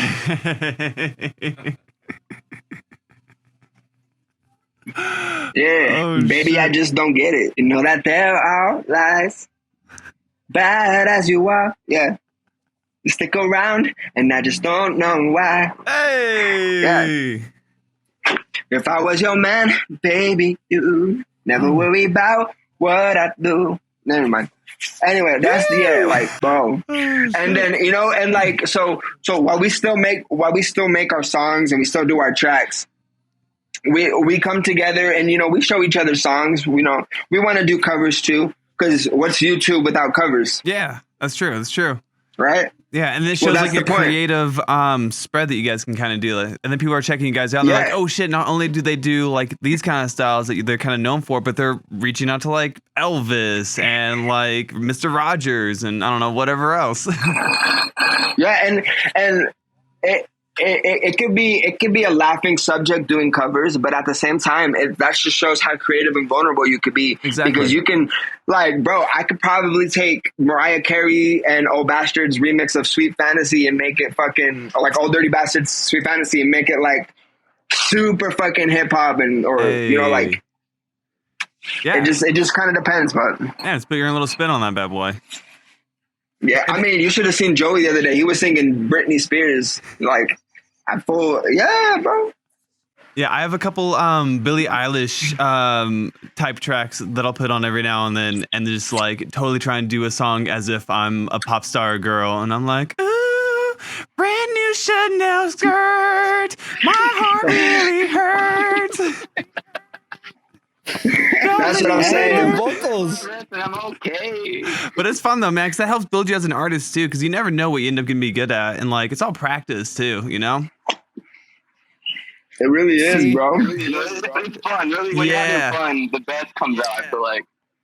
And look, honestly, that's the problem with me. Like me being a singer, I listen to everything, whether people laugh at it or not. I've listened to One Direction. I've listened to NSYNC, Backstreet Boys, Britney, Christina Aguilera, fucking everything. One Direction, because you see, when I do my hair, people call me Zayn. I actually signed a couple autographs. I ain't gonna lie. I'm telling you, bro. Like, and Bro, you could probably that's make the bad money part being about the being fake a singer. Zayn. Start charging and stuff for them, go on No Jumper, you know, whole media run. Bro, I'm telling you, dog. That's the hard part. That's the hard part. That's why I have no shame. Bro, I'm telling you, dog. I'm telling you, dude. When I first started dating my girlfriend, we were first coworkers at our job, and she knew nothing about me. When we first started dating, she told me how much she loved Mario's "Let Me Love You," and I just sang it, and she was just like, "What the fuck?" And I was just like, "Baby, I got you. Trust me. You don't have to worry." And then, like, that's like the benefit, but then that's also the con. What about Neo? I'm so sick of love songs. Joey, I remember when me and you, Miss Independent. Wish you were still here. That's see, why that's the funny part love about me and her. Joey Barber being brothers, bro, is I remember when Neo's So Sick song came out, bro. Me and him was singing that shit together, dog. Like, that shit was popping, bro. No, tell me the reason why you rap fast. Huh? Tell them the reason why you started rapping fast. Because you think you're faster than me? I used to freestyle rapping fast as fuck, and this fool would make fun of me. And then one day out of nowhere, he was like, "Yeah, I'm fast as fuck," but he started singing fast out of nowhere. I was like, "Okay, David." What you know about fast rapping, motherfucker? Hey,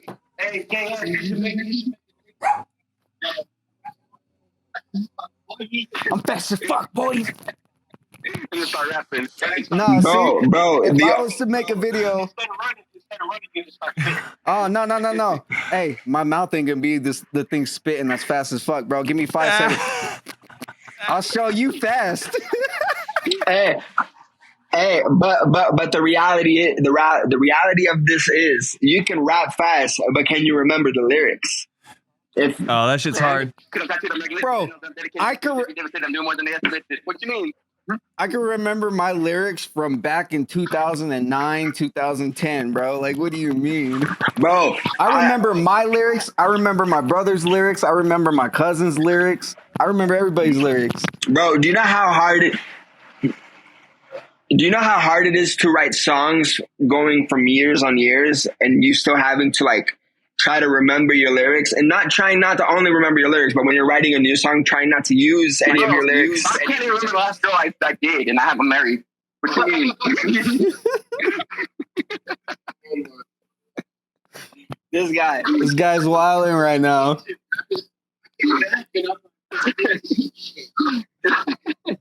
This dude. or you talking about 2 girls in 1 cup. Oh, God shit. damn it, Philly. Philly, why you so quiet, Yo, Philly? that video was Come fucking on, wild, man. man. I don't know. Some people are trying to say that was faked or something, but I don't know, man. That shit's rough.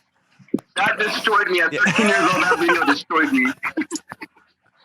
How do you guys remember how you stumbled upon it? Was anyone like shown by a friend, or did you just like walk upon it, or like? I was with my white Oh. friend. I was with my white friend. He was like, yo, did you hear about this video called 2 Girls, 1 Cup? I was like, no, what you mean? Whoa. Where do you know? Then he showed me the Olympiad. Have you seen the Olympiad one? Where he chops off his No, own what the dick? fuck?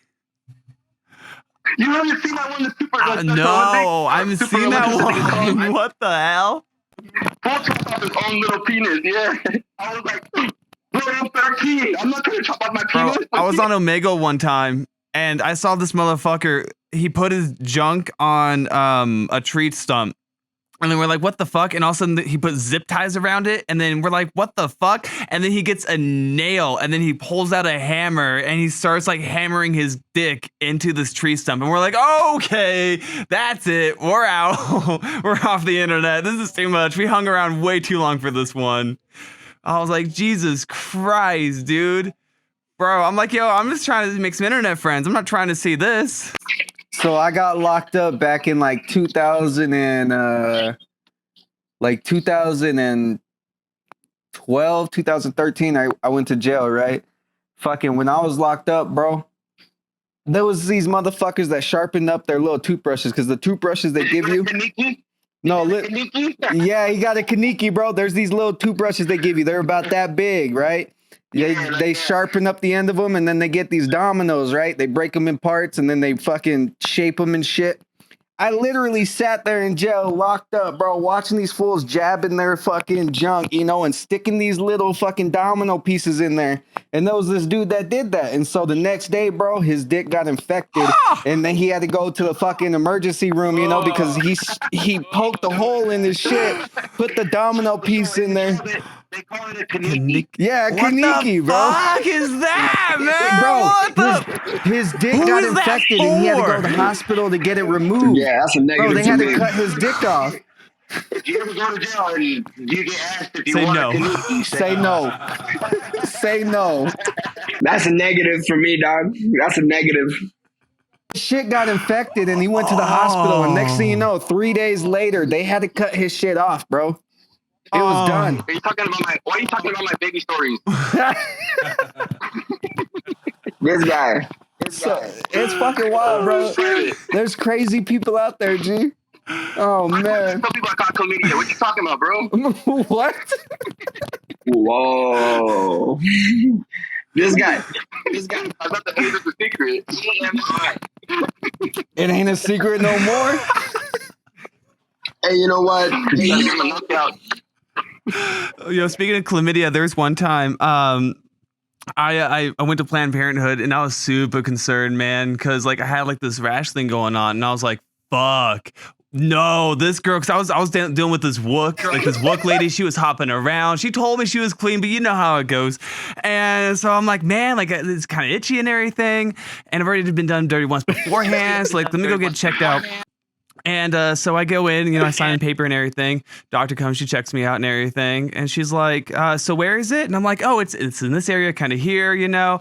And she looks at it, and then she looks at me, and she's like, I'm gonna need a second opinion. I'll be right back. And then she walks out all quick, and I'm like, yo, what is this? And I'm like, great, I have the first official case of gonorrhea syphilis, and I'm like the lucky bastard that fucking got it from this wook poster that wasn't even all that good, but it was convenient, so I'll take it. And then the second doctor comes in. So now it's the first time ever I've had two ladies looking at my junk, and this is what's going on. They got their gloves, and they're poking around and everything. And they're like, okay, so like, where is this rash? And I was like, oh, you know, it's kind of like over here. And they're like, okay, well, is it like, you know, on your balls or your dick or anything like that, or like anywhere else? Or is it just like, in, you know, in this kind of area? And I was like, oh, it's just right here. And she looks at me and she's like, I think it's just psoriasis, my man. I think you're okay. And I was like, yo, thank you. So yeah, I went to a skin specialist and it was just a little bit of psoriasis, but I'd never had that there before. So I was losing my fucking shit. And then I don't know, you never want to have a second opinion when you're getting your dick looked at. Like, I was like, what the fuck's happening down here that I wasn't aware of? No news is good news, dog. Yeah, no news yeah. is good news. I'm gonna keep it like that. You know what's funny? They probably caught that shit at least twice. Yeah, They didn't right. know it. I did. Damn, Fucking around bro. with these dirty bitches, bro. This was back in like 2012. She's like, I can't believe your dick has not fallen off yet. Because there was one time she had to go to Planned Parenthood for me for a week straight for 4 different girls. I almost had 4 different baby mamas in the first week of trying out sexual intercourses. Jesus. Hey, bro. The only time I go to Planned Parenthood is for condom shopping.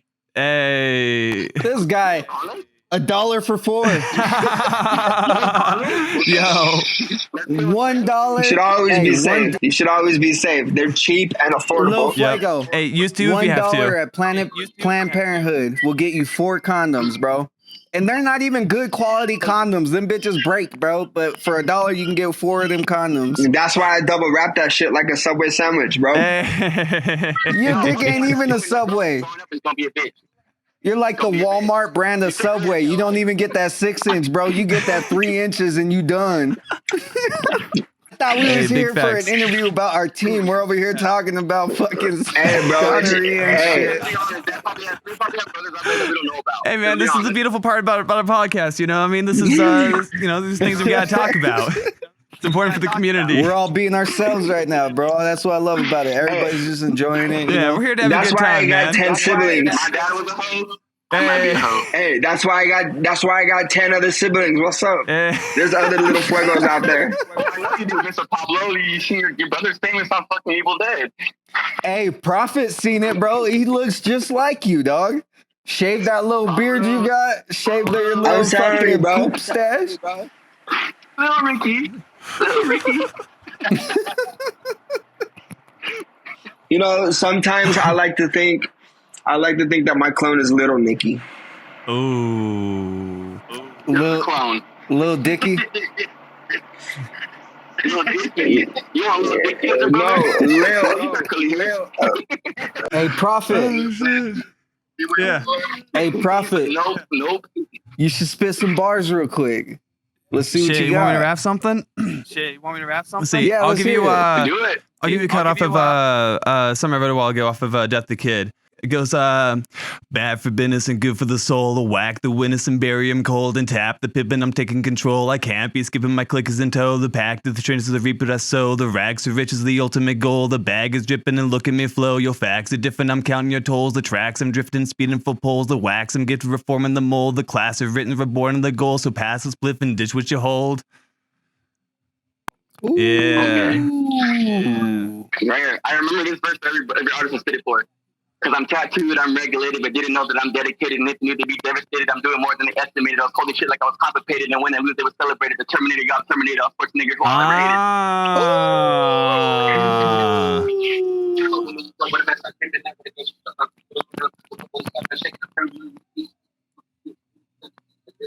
I All right, ready? Let me rated. say, it's the king and you know what it is. See, I could break it all down while I'm smoking some shit, hop in the whip with a gram rolled up in the swish. See, I ain't fretting like the mother rappers hitting the stage. Man, it seemed like yesterday. I've been up in everything, and these fake fuckers trying to speak like they irrelevant. I ain't trying to hear your backstory, dog. But damn well know you gon' finish it. Hey.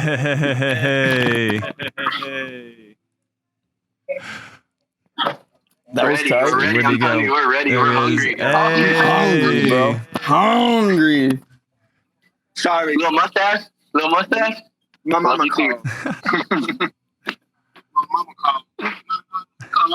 You gonna take it? Did she say you need to change your diapers? She goes, what are you doing? I'm just like, bye. The fuck you calculating your dick size? 2 plus 2 is 4. It's fish. 2 plus 2 is fish. 2 plus 2 is fish. 1 plus 1 is 3. 1 plus 1 is rectangle. 1 plus 1 is 3 because it takes 2 to make 3. Wait, what's the square root of 5 drop to 4?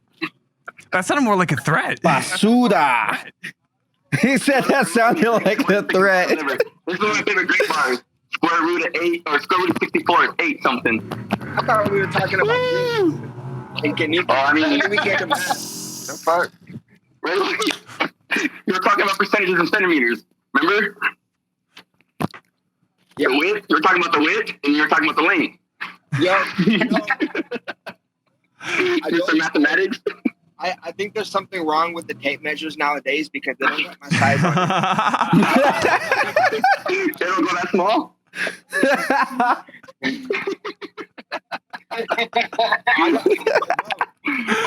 So that's why your homes are getting extra small sizes. Okay, I got you. Hey, you weren't supposed to say that. I'm sorry. I dead ass took a tape measure back to Home Depot. I was like, what the fuck is this, dog? He was like, I'm not centimeters, I'm millimeters. I'm telling you, bro. Bro, that's just so fucked up. Fun over here. I remember when I was like fucking 15, 14 years old and I had to use my mom's phone to text my hoes and shit. And then my mom gets that phone back, bro, and she's like, what does she mean when she says how big is it? I'm like, what are you talking about? Like oh man. You were wiping my ass when I was 10, you know. You know what she talking about. You know when I dropped my first ball hair. Come on, Philly, you gotta interact. Where you at? That shit reminds me of Austin Powers. That shit reminds me of Austin Powers when Mini-Me shows Austin Powers his dick and Austin Powers goes, whoa. Let's go. Or that scene in Austin Powers where they're in the tent and you got that light flashing, so all you see is the shadows, and this fool got like a hand coming out of his ass with like an apple. So I know you guys remember that scene. That was a classic scene, bro. That shit was funny. I think I missed that one. It was I think it was where Mini-Me, Austin Powers. So they're camping out. Yeah. This fool's drinking coffee. He's over here taking shots. And you got like two guards. You got two guards staring at him, and they Yeah, bro. The guards are looking at him, and they're all pointing. They're like, "Look!" And you see the tent with just a light. You see nothing but the shadows. And this dude just got like his Mini-Me's got his hand going like this, but from the guard's perspective, they just see like his dick hanging out, just balancing an apple like this, and that, and he just eating that shit like, bro. I'm hungry. Oh man, them movies were classics. I like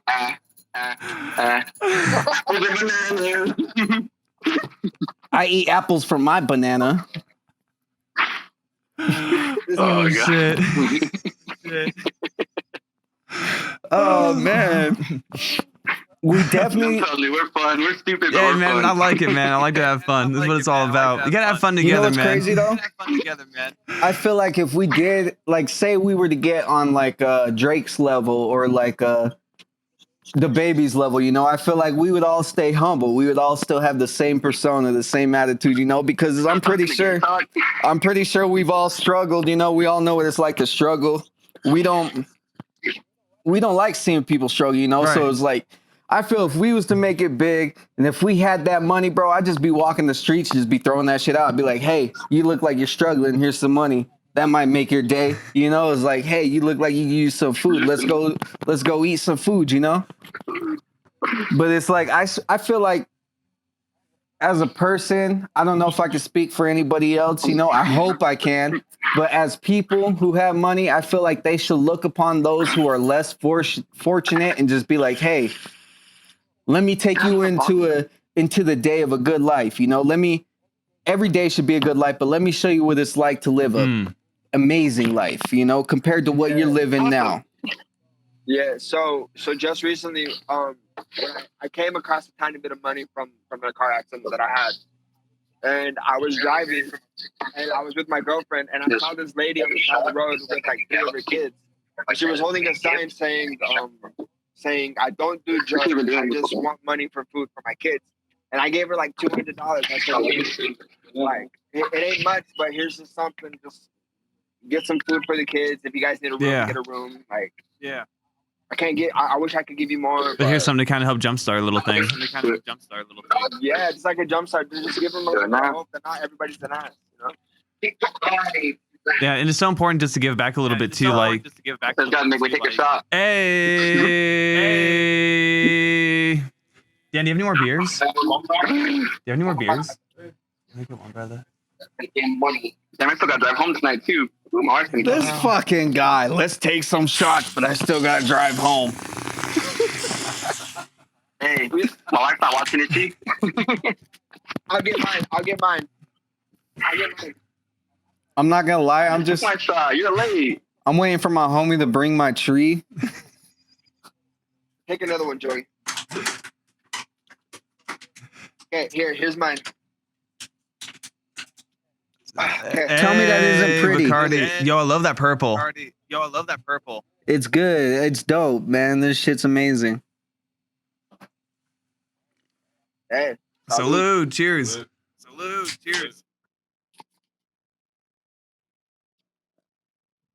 So where do you come from, Philly? What's your history to your starting of your podcast? Like what did you do prior to you wanting to do podcasts? Oh man, I've had a myriad of jobs. I've been a lifeguard. I worked at a diesel mechanic shop. I used to clean bathrooms. Like that was like the specialty was just cleaning bathrooms. And now I'm an auditor now. And Yeah? now I do audits of restaurants and bars. So that's like my new career that I've gotten into. And Out in Denver, they got a lot of restaurants. a lot of fucking restaurants, a lot of bars, Listen, big I just want to inventory. say it. Big inventory. I want to say it right now. The Thai food restaurant that's next to the Rocky Stadium. Yes. Hell- The PFK.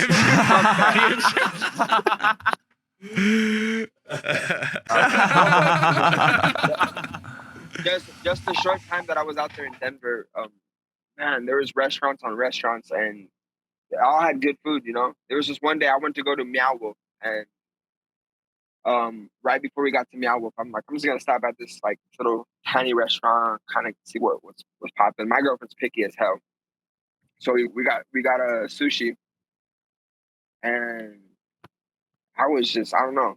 It took me like maybe 20 minutes just to pick a restaurant because they were all just like right there. Yeah, that strip has a lot of things happening to it too. What was your opinion on Meow Wolf? Did you go through the whole thing? You're only there for a short amount of time. Meow Wolf, bro. Meow Wolf's a trip. It's a trip. Dude. Like Meow Wolf, it kind of reminded me of the game Cyberpunk. Yeah. Great comparison. I fucked with it. I fucked with it heavily. And I told my girlfriend, I said, if this is what the future looks like, bro, like damn. And you know, Meow Wolf, I wish I would love for the guys to see it. I know they got one in Vegas, which is pretty close to us too. But Meow Wolf is just, you know, it's just a trip. Next time I think I'm probably gonna take a little bit of acid. Yeah, there you go. There you go. Bro, because and I remember seeing it on TikTok, and I'm just like, man, this place looks fucking cool. And then like Joey said, okay, Joey's phone died. Sorry.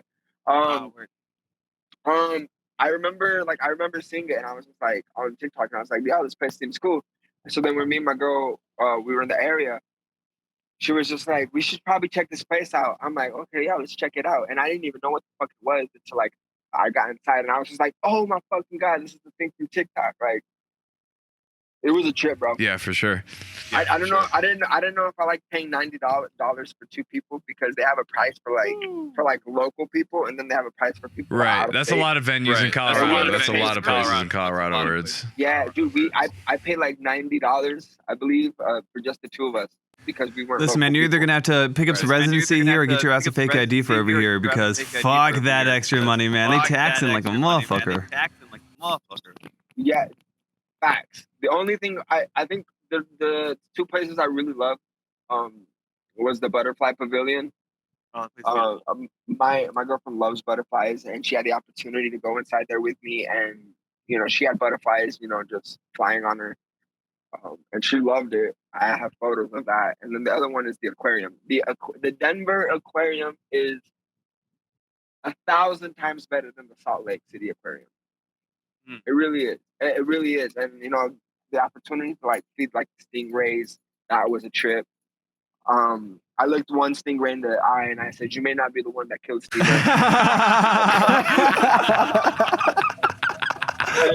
I was just like, I'm watching these fuckers because I ain't no Steve Irwin. Like, I'm sure it was your cousin. I'm sure it was your cousin that killed him. Yeah, he was related. It was a group effort. Tell your bitch ass cousin. I was like, no. I'm pretty sure one of his family members got payback on him. But anyway, this fool's over here punching the fucking stingrays and shit.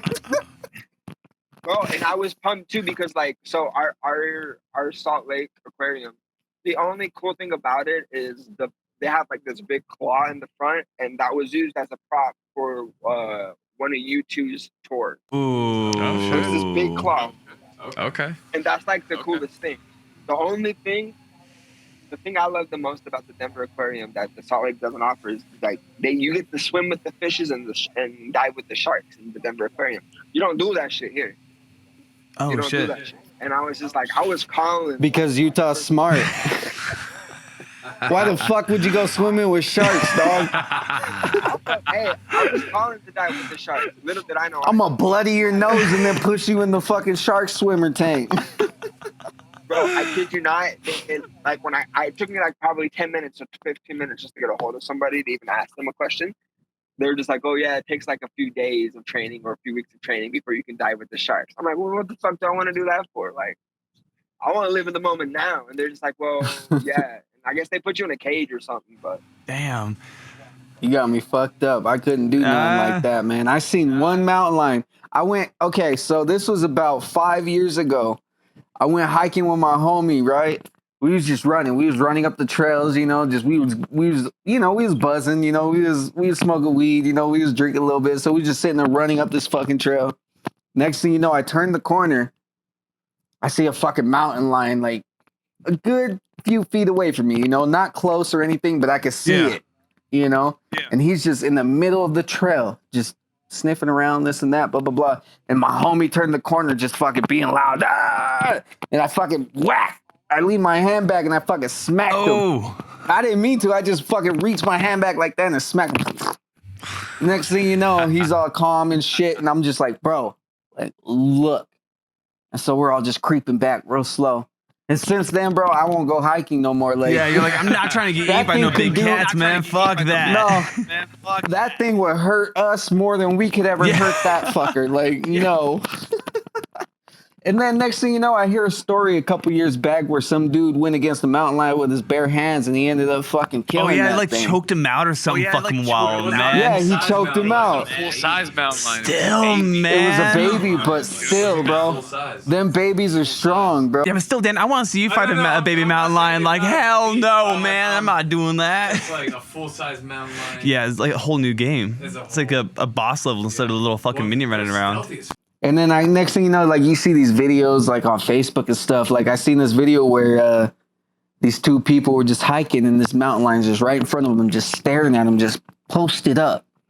And these dudes are just stopped. And they're like, okay, what do we do? Just back up real slow. Back up real slow. Yeah. Well, it seems like everybody left. I don't know what happened, but I guess the whole point of tonight, is to get to know each other. It's you can see where we are as a group. We're all connected. We're really close, and I think that's what most artists that are in a group are missing is connection. I feel like they're all pointed at one thing. It's just the fame, the money. We gotta make it, and it's like that's cool. Keep that strive. But at the same time, you got to be connected with your group. So all of you guys are, moving forward.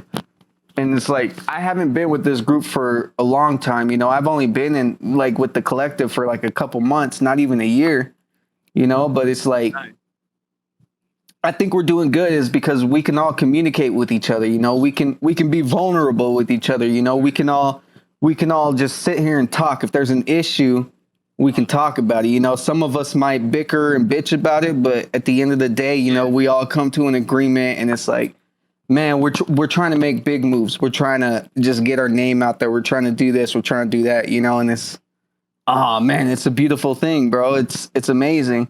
Like, music's a hobby, at least to me. I can't speak for them, but for me, music's a hobby. You know, it's like, I'm not planning to make music a career. I'm not planning to make money off of music. I'm not planning to get fame from this. It's something I love to do. You know, it's fun. Yeah, and I love that, and it's so cool to see you guys, like, how close you guys really are too. You guys are hanging around, like, you know, knowing each other for like years and stuff. Like, you guys have like a really good bond with each other. I feel like you guys share that same energy. You're very together, like, on the path that you're trying to go down. And have a common vision and a common goal for it all too. We all know what we want to do, but at the same time, we can't rush anything. I feel like if you rush things, it kind of throws everything off of whack, you know, and it's just time, you know. Is some people say time isn't a thing, time don't exist, all days are blended in one. But at the same time, it's like, if you're patient enough, and if you push enough and you keep fighting for that strive, quit hanging up the fucking phone. You're gonna get where you need to go.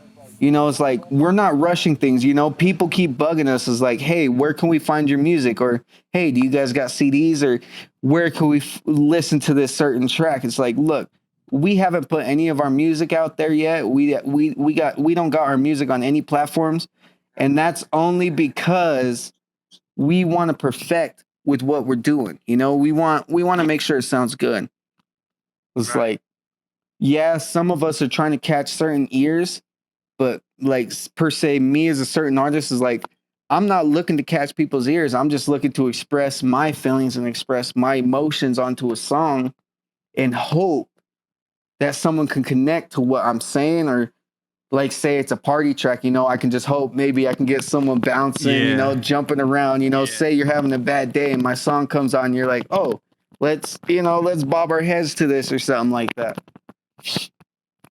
So it's kind of hard to speak for them, because I know where they stand, but it's like, I don't want to put my words in another man's mouth. For sure, you know? for sure, 100%. For sure. No, I totally feel you. Which is sharing, like, the sharing your art part of it too. That's one of my biggest motions have always been with me creating, is like, you know what, if I can help out or like help move someone, you know, beyond even just myself, then I think it's a job well done, and that's helping someone else, you know, and maybe inspiring them to do the same thing and reach out there and try and get what they want to do, or, you know, just put the voice out there just in general, and, you know, or inspire them to do anything else, painting or acting or, you know, whatever have you.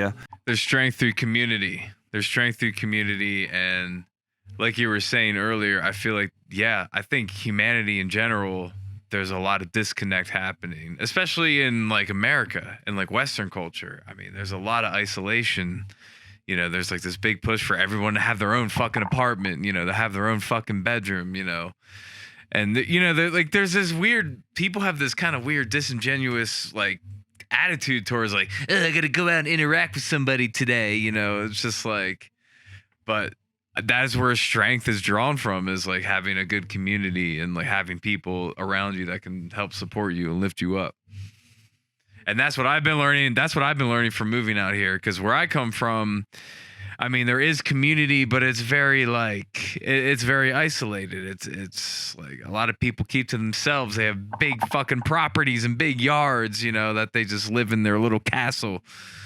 You know what I mean? I'd say humanity wise, you know, just being a human, being a person, you know, I think we should all lift each other up, because regardless of our race, regardless of what you look like, we're all stuck in the same world. We're all stuck on this one planet, either working a 9 to 5, or you're lucky enough to get it big to where you don't have to do anything besides use your voice. You know, I think we should all come together and, you know, just intertwine with each other, you know, show love, regardless of that dude's music sucks, you know, show him love, give him props, you know, give him that encouragement to do better, he tried. He's doing exactly. He's doing it, where a lot of people don't. Like, I'm not gonna lie, these last couple shows we've been on, there's horrible. You know, it's like,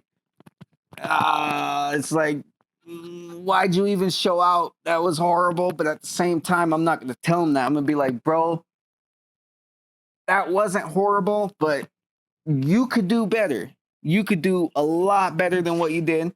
What you did was good. If not, maybe if I want to get rude enough, be like mediocre. But don't take offense to that. Take what I told you and build on that and just grow from it. You know, don't be mad if someone criticizes your music. Don't be mad if someone's not on your wagon with you. You know, just look at it as an opportunity to be like, hey, this guy said I sucked at this part. This guy said I wasn't good with this. I'm going to combine them, 2-3 things together, and I'm going to work on that and do better. Yeah. Well, that's ego when somebody gets hurt by that. When somebody gets hurt by that critique, that's a part of the ego that gets hurt because they feel like it's personal. Like, oh, they don't like what I did. Oh, they're attacking me. It hurts. But that's definitely an ego thing. But I think that's sort of the evolution of any artist is, like sort of the dissolving of the ego in order to like just put out whatever art you want to put out, shamelessly without any hesitation to just do it. But there's definitely a lot of like anxiety and there's a lot of like growing pains that you go through when you first start out. Because sometimes, because like everybody's doing, you're just winging it. Everybody's just fucking winging it. Even like adults, like everybody's fucking winging it and learning shit. Like nobody actually has the answers. Like everybody's just winging it. You miss 100% chances if you don't take that opportunity. You're better off making yourself look like a fool taking that one opportunity than you would be than just pulling yourself back and be like, nah, I'm not going to do it. I'm not going to do it. Like you missed a whole opportunity just throwing yourself back and downing yourself being like, nah, I'm not going to do it because I'm whack. I'm this, I'm that. Like, okay, that's what you feel about yourself. Like when I first came up with music with my brother, bro, I always thought everything I did was whack. Like I thought every verse I spit was trash. My performances on stage was whack as fuck, but no, it feels good when I get on stage and as soon as I'm done, everybody comes up to me like, bro, that was amazing. That was good. Shaking my hand, this and that. Like that builds a confidence in you. It's like, I remember when I first started with my brother, I'd say within our first 5 months of doing music, I remember out here in Ogden, Utah, I was walking the streets, the Raptor Stadium, we was over there bar hopping and shit. And there was this random truck driving by and he was like, hey, is that KS? KS. Hey, what's up, bro? And I'm like, hey, yo, what's up? This and that, And it's like, he didn't even call me by my name, he just said KS, KS. And I was like, bro, ain't nobody call me by that name besides my homies or people that, are at my shows, And it's like, there was just some random person. I've never met him before. I may have, I don't know, but he just drove by in his little white truck, just yelling out my little stage name, and that shit made me feel good. I wasn't even mad about it. No, man, we appreciate you for giving us an opportunity to come on to a platform where we could kind of just show who we are outside of the music. People don't really know our personalities, but you give us the opportunity for them to see who we really are as people. And I appreciate you guys taking the time to come and hang out with us too. This is fun. We can't do what we can do without, cool cats willing to spend their time with us. And this is actually the first time we're doing this ever too. This is a whole new podcast series that we're starting off too. So you guys are the first episode. Yeah. Oh, there you go. Yeah, so we're excited. That's what's up. We're excited. Yeah. Sweet. I wish we could have all been here, but you know what? There's more opportunities. It's fuck yeah. Hey, that's what editing is for. You get more content, and then you kind of just slam it into however long the episode's gonna be. And then we can do these whenever we want to. Now that we kind of have the whole thing figured out a little bit. So you guys, anytime you guys want to hang out, promote something, or just come by and chit chat or whatever, feel free to hit me up too. Let's do some more work with you guys. That'd And then, be like I'm sick saying, man, for if sure, y'all are bro. in Denver, let me know, man. I want to hang out with you guys, get you guys in here, Yeah. make some music or something, do a little podcast. We're willing Oh, to that'd be take great. that trip, man. Willing to take that trip. Hey. You already know, bro. I already know where to Yes, find you, sir. dog. Yeah, come right onto my shop. Come say hi. I'd say you guys are only like 6 hours away from us, if that. Yeah, it's not too bad of a trip. 8 hours. I think the closest I've been to Denver, besides without being in Denver, is I think it might be in the same state, Colorado, is Fort Oh Collins. yeah, Philco's out here, Fort Collins. Yeah. Although that's kind of far-ish from like Denver. They're almost their own little thing over there too. It's like an hour north, Yeah, is it only an hour? It feels so much Dude, longer. it's just maybe a little longer, depending on traffic. it's so weird. I don't know how far Georgetown is, but that was like our last stop in Colorado before we left. Nice. Georgetown. It was like, I kid you not, Georgetown. It was like a scene out of fucking Texas Chainsaw Massacre, bro. Like yeah, I kid you not, because it was like this small town that's just everybody knows everybody, and it was like in between the mountains. And we stopped at this one store because my girlfriend needed to use the bathroom really bad, and I was just talking to this lady. I was just like, yeah, this, that. And she's like, oh, so what are you guys going to do? I'm like, well, I'm just trying to find some grub because I'm really hungry. And, we got like another maybe 6-7 hours left to drive. She goes, oh, well, if you go down the street, this, and that, there's a place, you just mentioned my name and they'll give you a discount. I'm like, cool. Whips out a walkie-talkie. She goes, hey, I got somebody coming down to you. I was just like, whoa. Like, hell no. This is not going to be like, I don't know.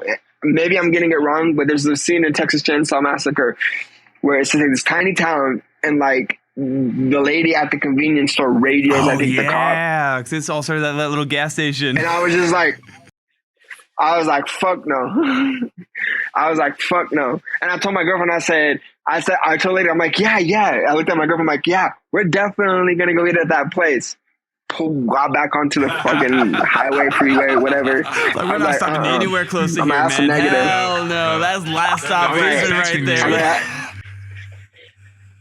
That's a negative for me, dog. That's a negative for me. Thing that I've ever seen out of fucking Colorado is that you guys got drive-through liquor stores. Yeah, we have a couple of them. It's phenomenal. Pull up to the window and you just tell them what you want to drink, and I'm like, what?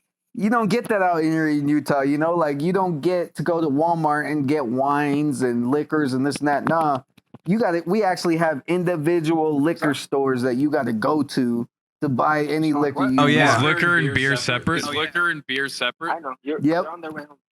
Liquor and beer separate? Like, they'll sell beer in any of our stores, any of our gas stations. But if you want liquor, you got to go to the straight store, a certain store to buy liquor. You can't buy liquor at any gas station.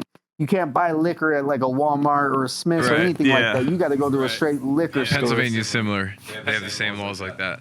Well, we just started doing the whole liquor stores. I mean, liquor and like Walmarts and gas stations and stuff too. Yeah, within like last 2-3 years, I think. Used to be restricted. Yeah, it was like it'd be like Coors and like 3%. Yeah, a lighter Coors Light. Yeah, the lightest. The lightest. Coors lightest. See, and it's crazy because like when we do say if you were to go up to a drive-through gas station out here in Utah, is like you can't even buy anything past the 6-pack through the window. You got to go in. You got to go inside if you want a 12-pack. You got to go inside if you want to buy like a 30 rack. They won't sell that shit through the window. Right. So it's like we got strict laws out here, bro. But it's like that's one thing I love about fucking Colorado is like you guys got the drive-through windows to the liquor stores. You guys got whatever you want. Yeah. Stores. Yeah, so definitely whenever you come through, you're like, all right, I'm taking full advantage of this. Like, liquor store right before it closes. Oh, yeah, you guys definitely have to check out our Red Rock show, man. That place is fucking beautiful. Yeah, LSD's pretty good. We get some good shrooms through here. I kid you not, guys. I kid you not. I walked into a dispensary and the first thing I told the lady, I was just like, hey, do I need like my medical card or anything like this? And she's like, no, as long as you're 21. I was like, dope.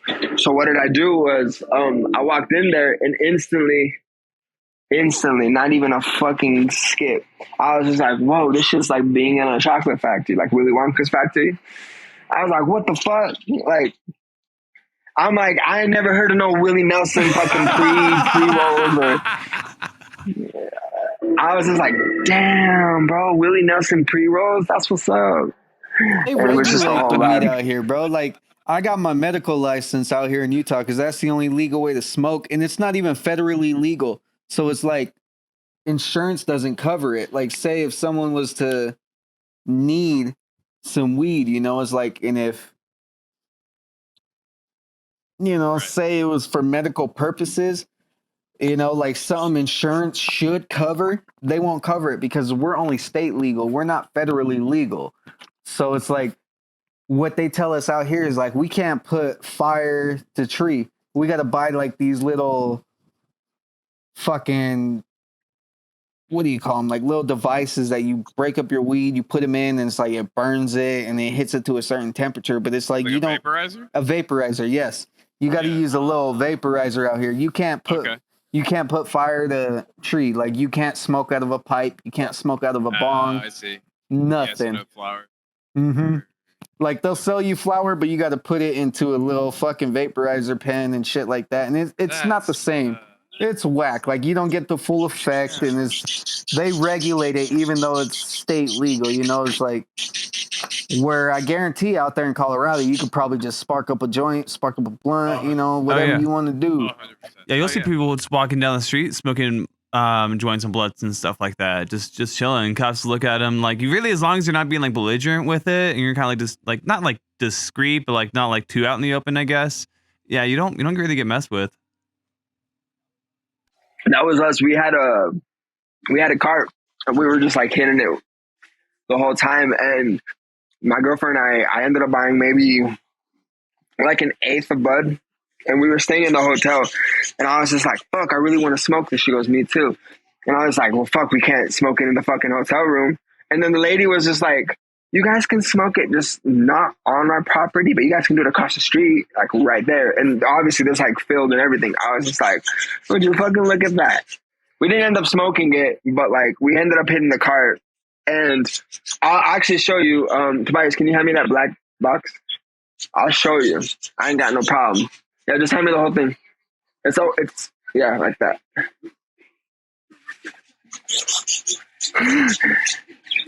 Does that help? This is all from there. And I was just like, bro, it didn't last a day, really. No, it didn't last a day. But yeah, dude, I was like super shocked on like the whole like laws and rules and that Denver has, and I just love how flexible and like easy it is.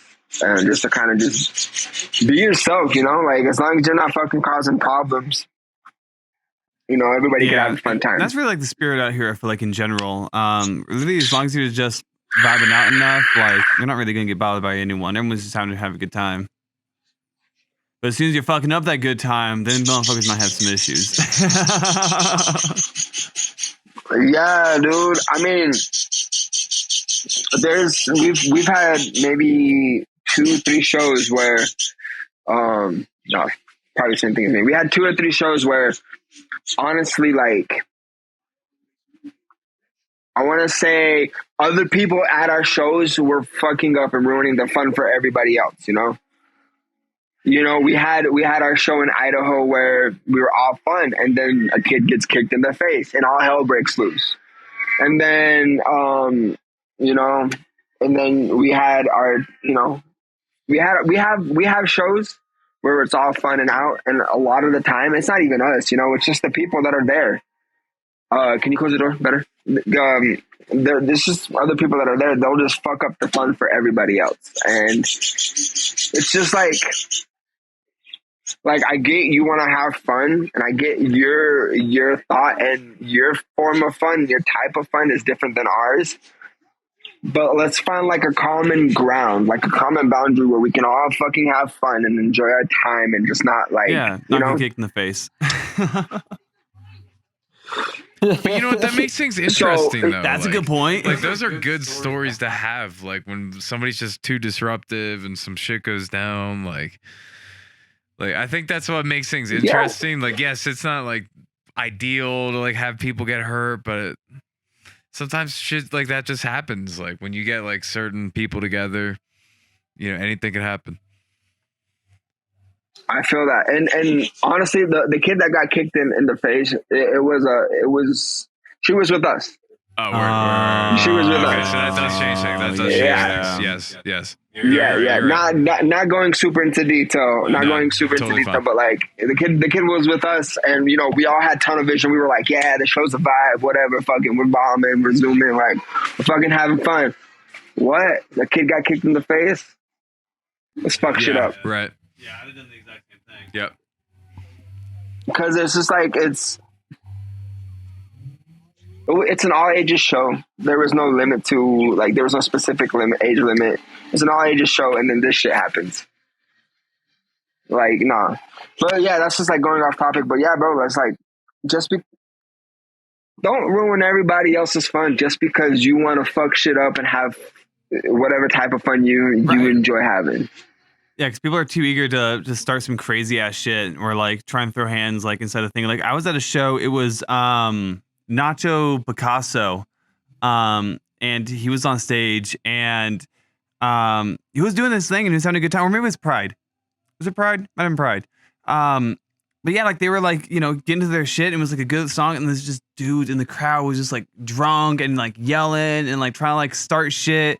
And like for the most part, like homie was trying to like ignore him. And then dude started throwing shit on stage and whatever. And then like fought someone that was in the crowd, like unrelated. Then security had to come through. Then he was really starting shit and like, ah.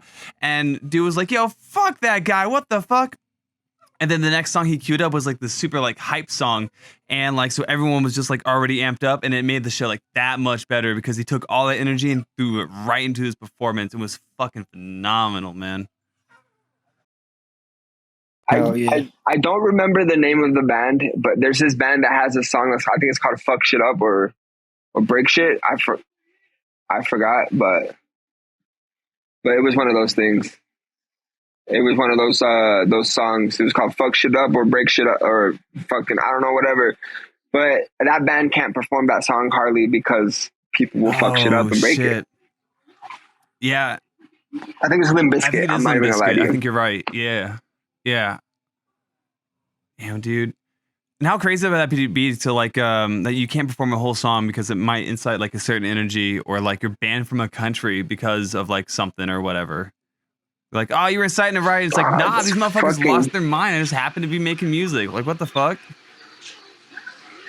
Yeah, dude, it's just look. I think when you're in control, when artists they're either in control or not in control of their audience.